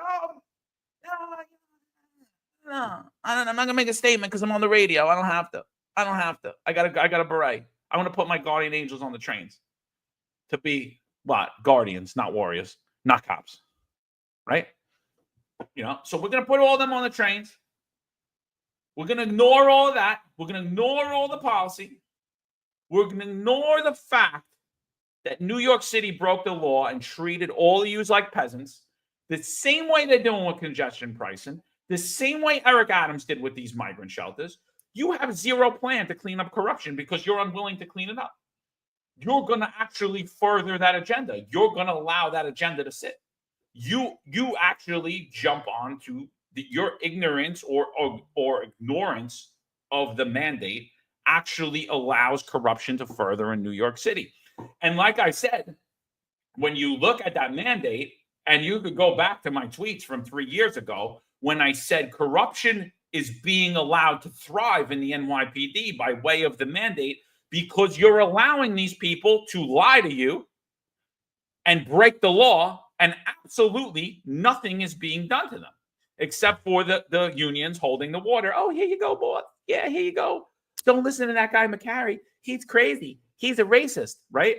If you're going to allow all of those things to have happen and not do anything about it, then you're 100% not the person for the job. You're 100% not the person for the job. Whether you're a Democrat, whether you're a Republican, whether it's Curtis, whether it's Jim, whoever it is, if you're not going to right those wrongs, you're not going to right any wrongs because they're all hard. They're all big. Things need to be undone in this city. We don't need new laws. We don't need any old laws. We need the laws to be enforced that are on the books. I don't need Curtis Sliwa's guardian angels on the trains. I don't need any of that. Make me the mayor of the city. I'm not going to give away the MTA or have a tough Tom Taffy and Mike Kemper. Don't look him in the eye, Mike Kemper. I'm not going to have them run New York City Transit and pull out transit cops. I'm going to allow the cops to do the job and enforce the law. And then I'm going to back them. And then I'm going to tell everybody on the news every day what the DAs, Curtis Sliwa has a nice relationship with one of the DAs, by the way. Queens, look into it. I'm going to let everyone know exactly what these DAs are doing and why they're doing.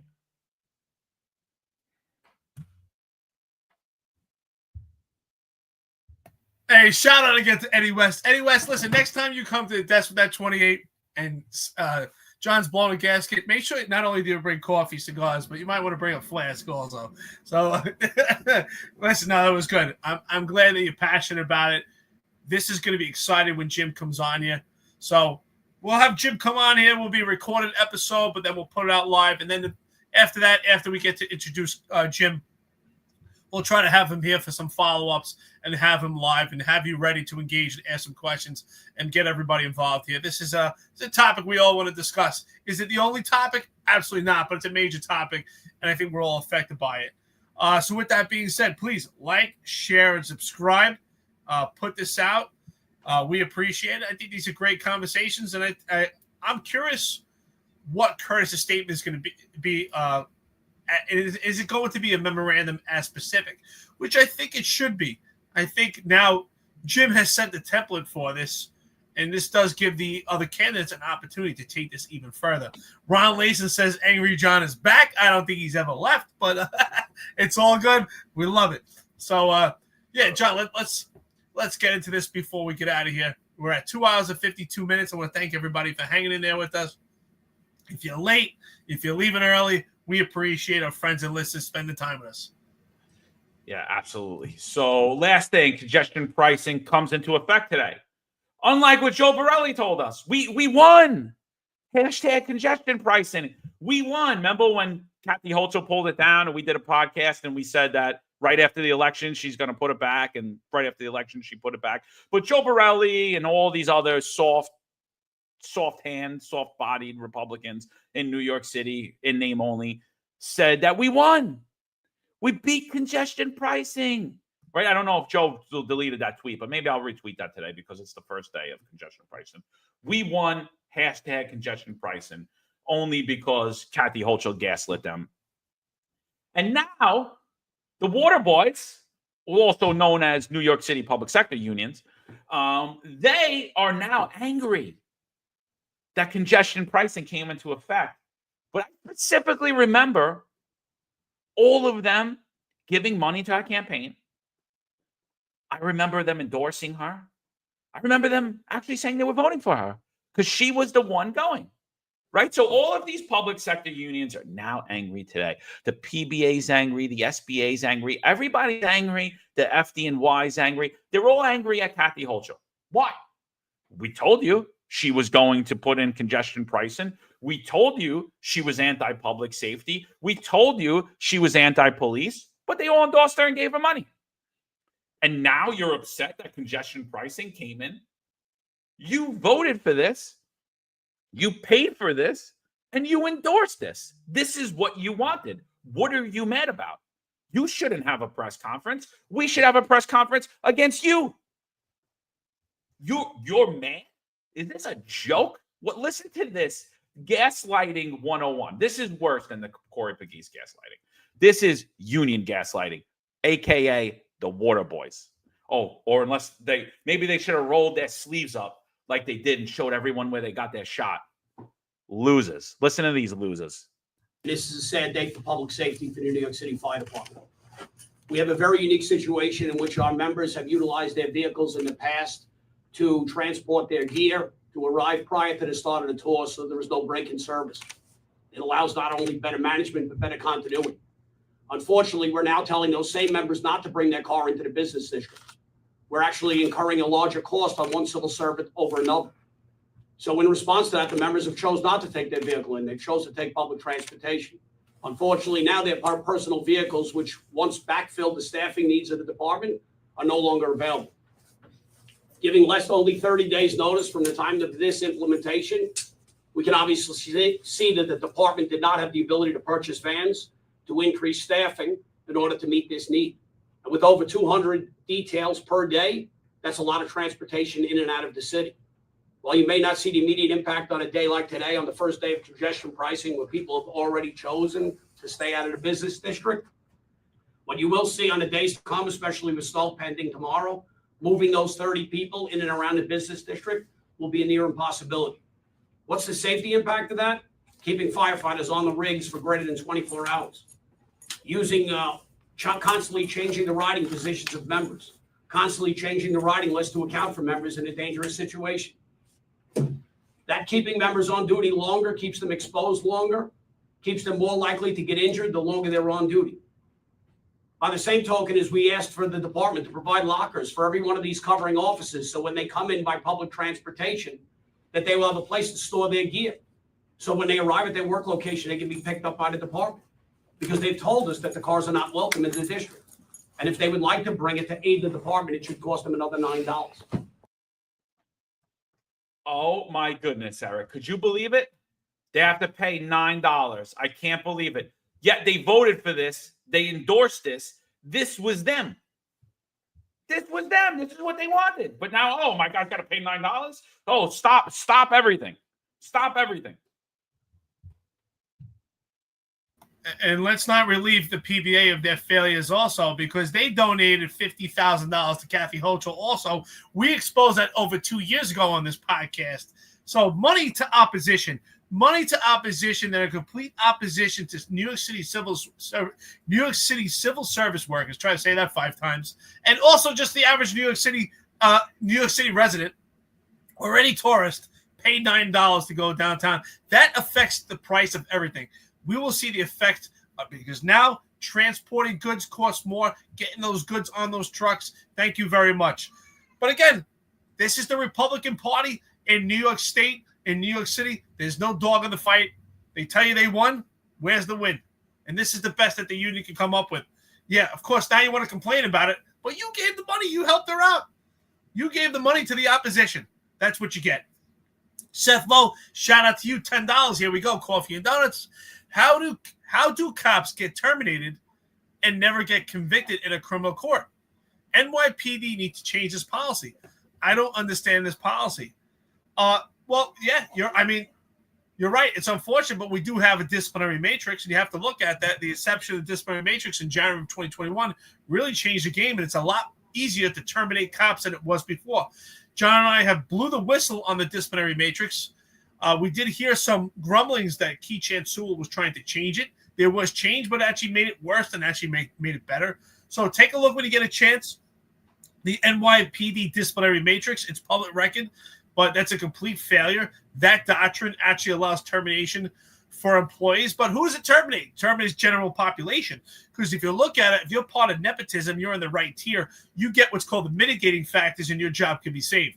So take a look when you get a chance. That's the NYPD disciplinary matrix.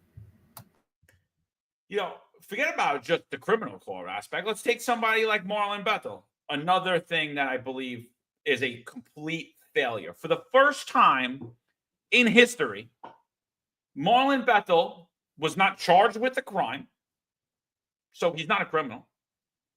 He was not administratively charged by the NYPD, so he actually didn't violate any NYPD policy.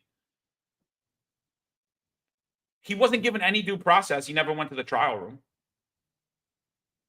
And he was terminated. He was given 0 due process. 0.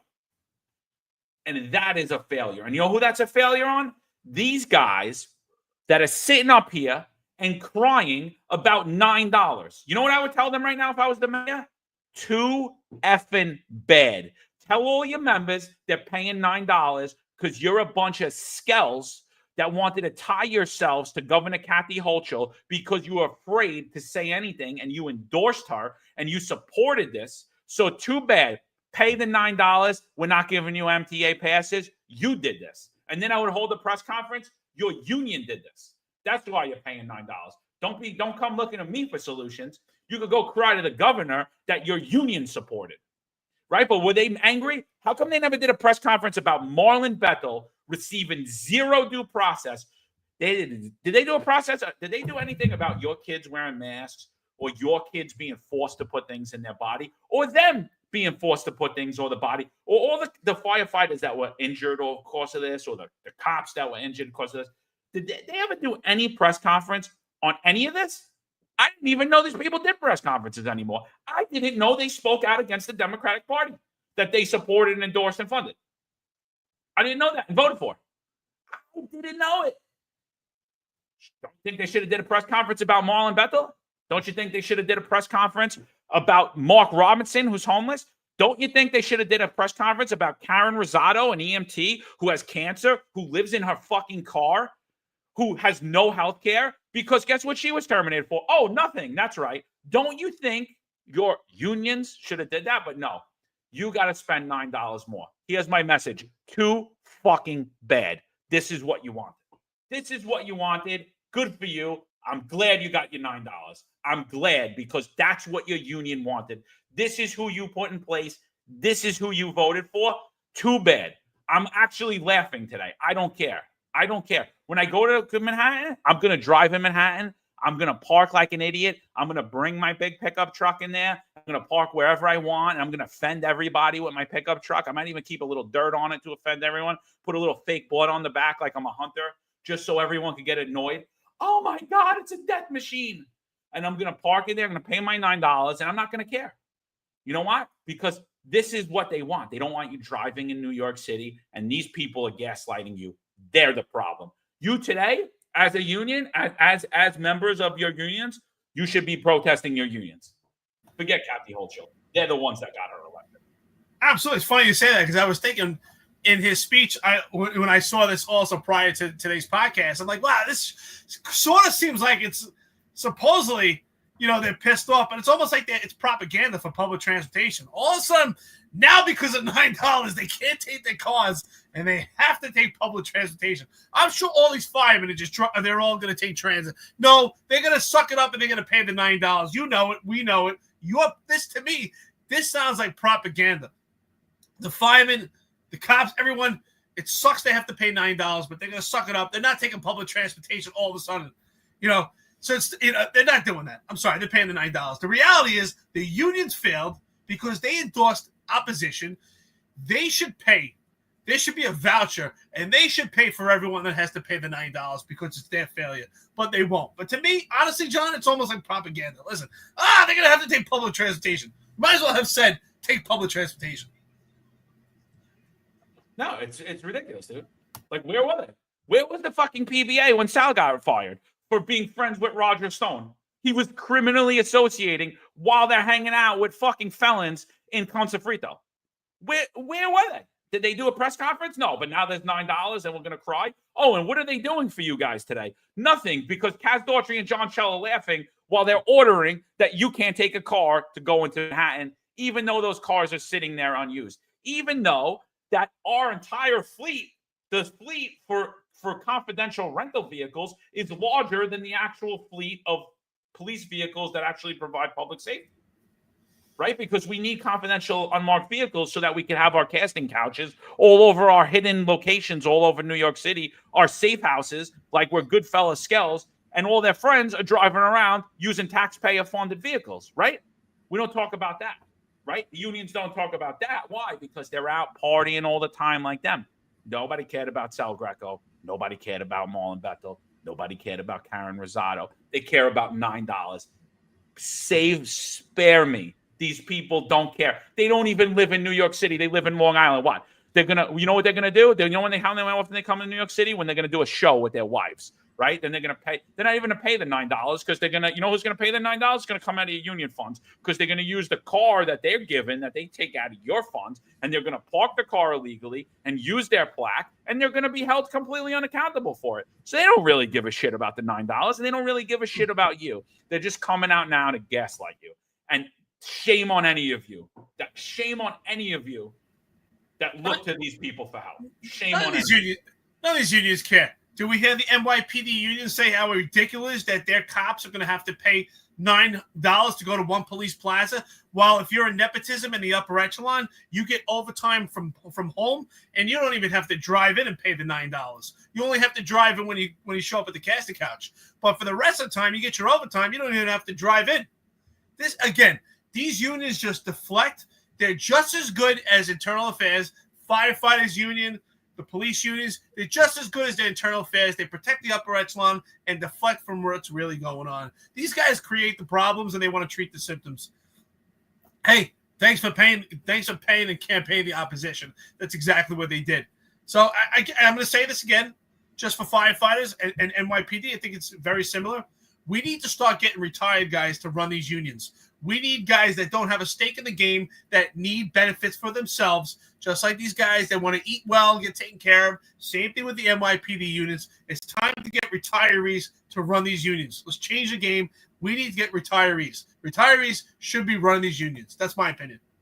Yeah, these guys are bums. So you're paying $9. You're mad about it? Blame yourself. Why? Blame yourself because this is your union representation. Full of shit water boys. $9.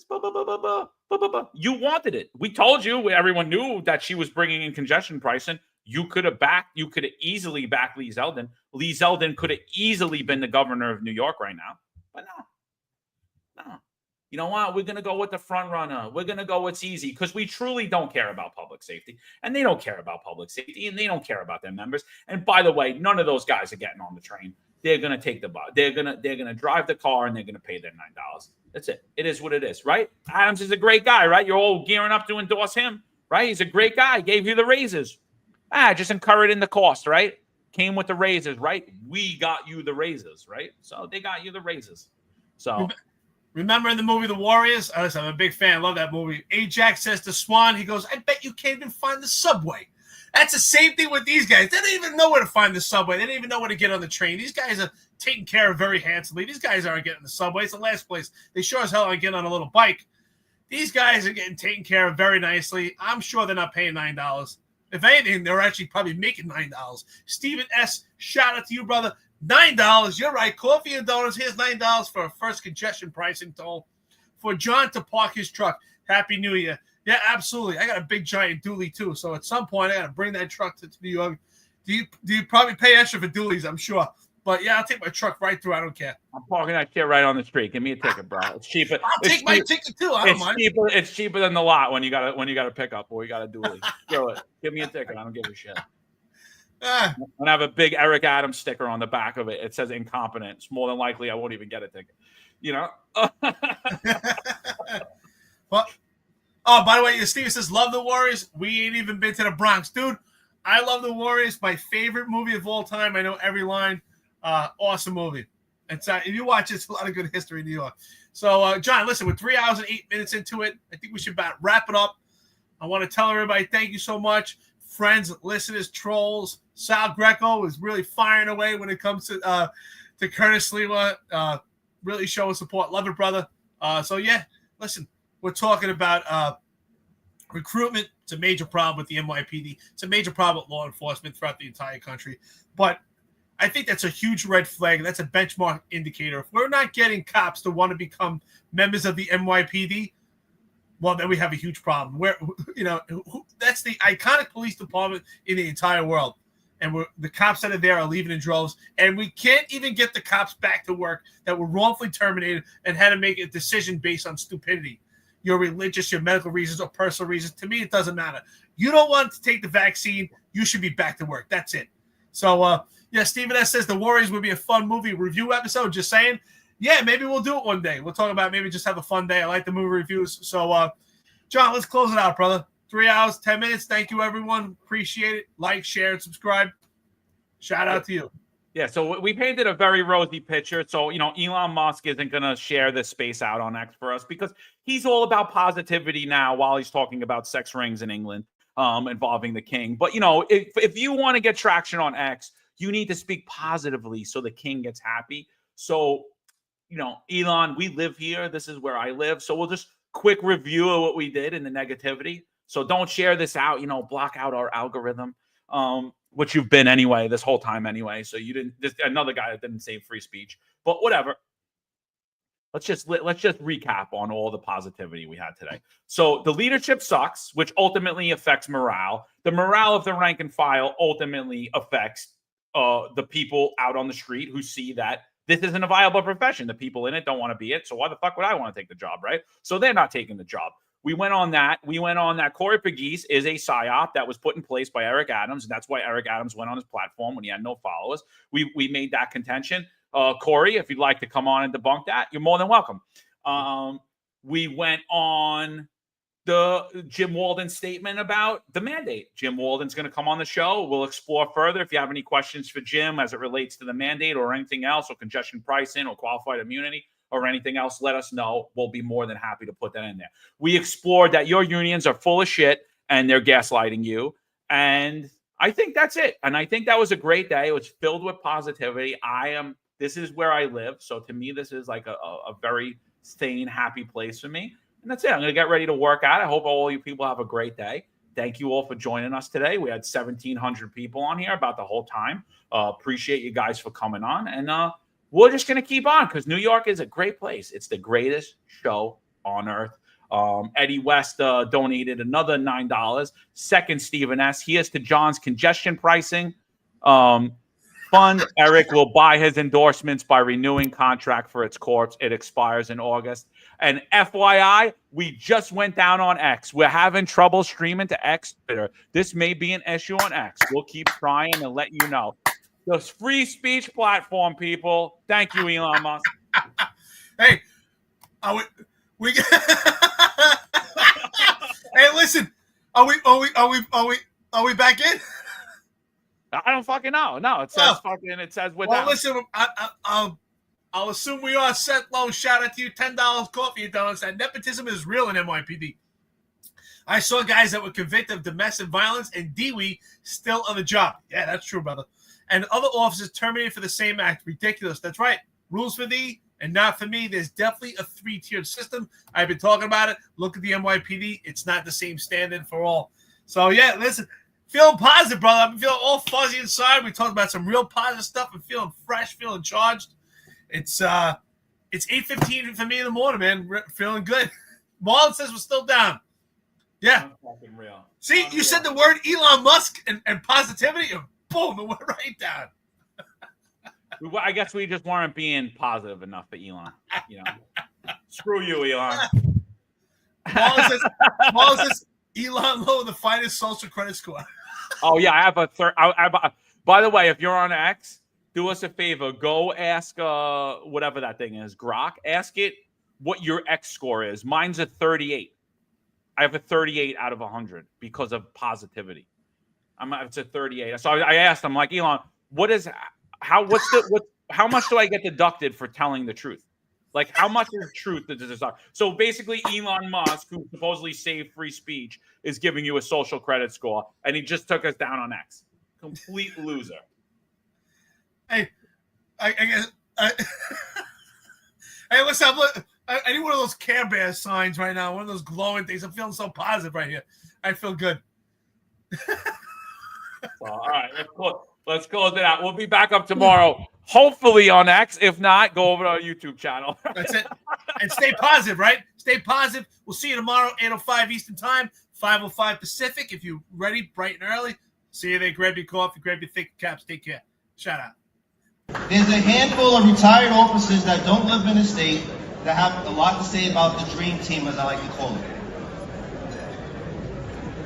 All of a sudden, they retire and have a master plan on how to fight crime, but nothing to contribute when they were here. They want to come back and be part of the dream team. What can I say? Law enforcement professionals dedicate their lives to serving and protecting our community. But who's protecting their financial futures? That's where Laidlaw Blue comes in. Our wealth management platform is specifically designed for the law enforcement community.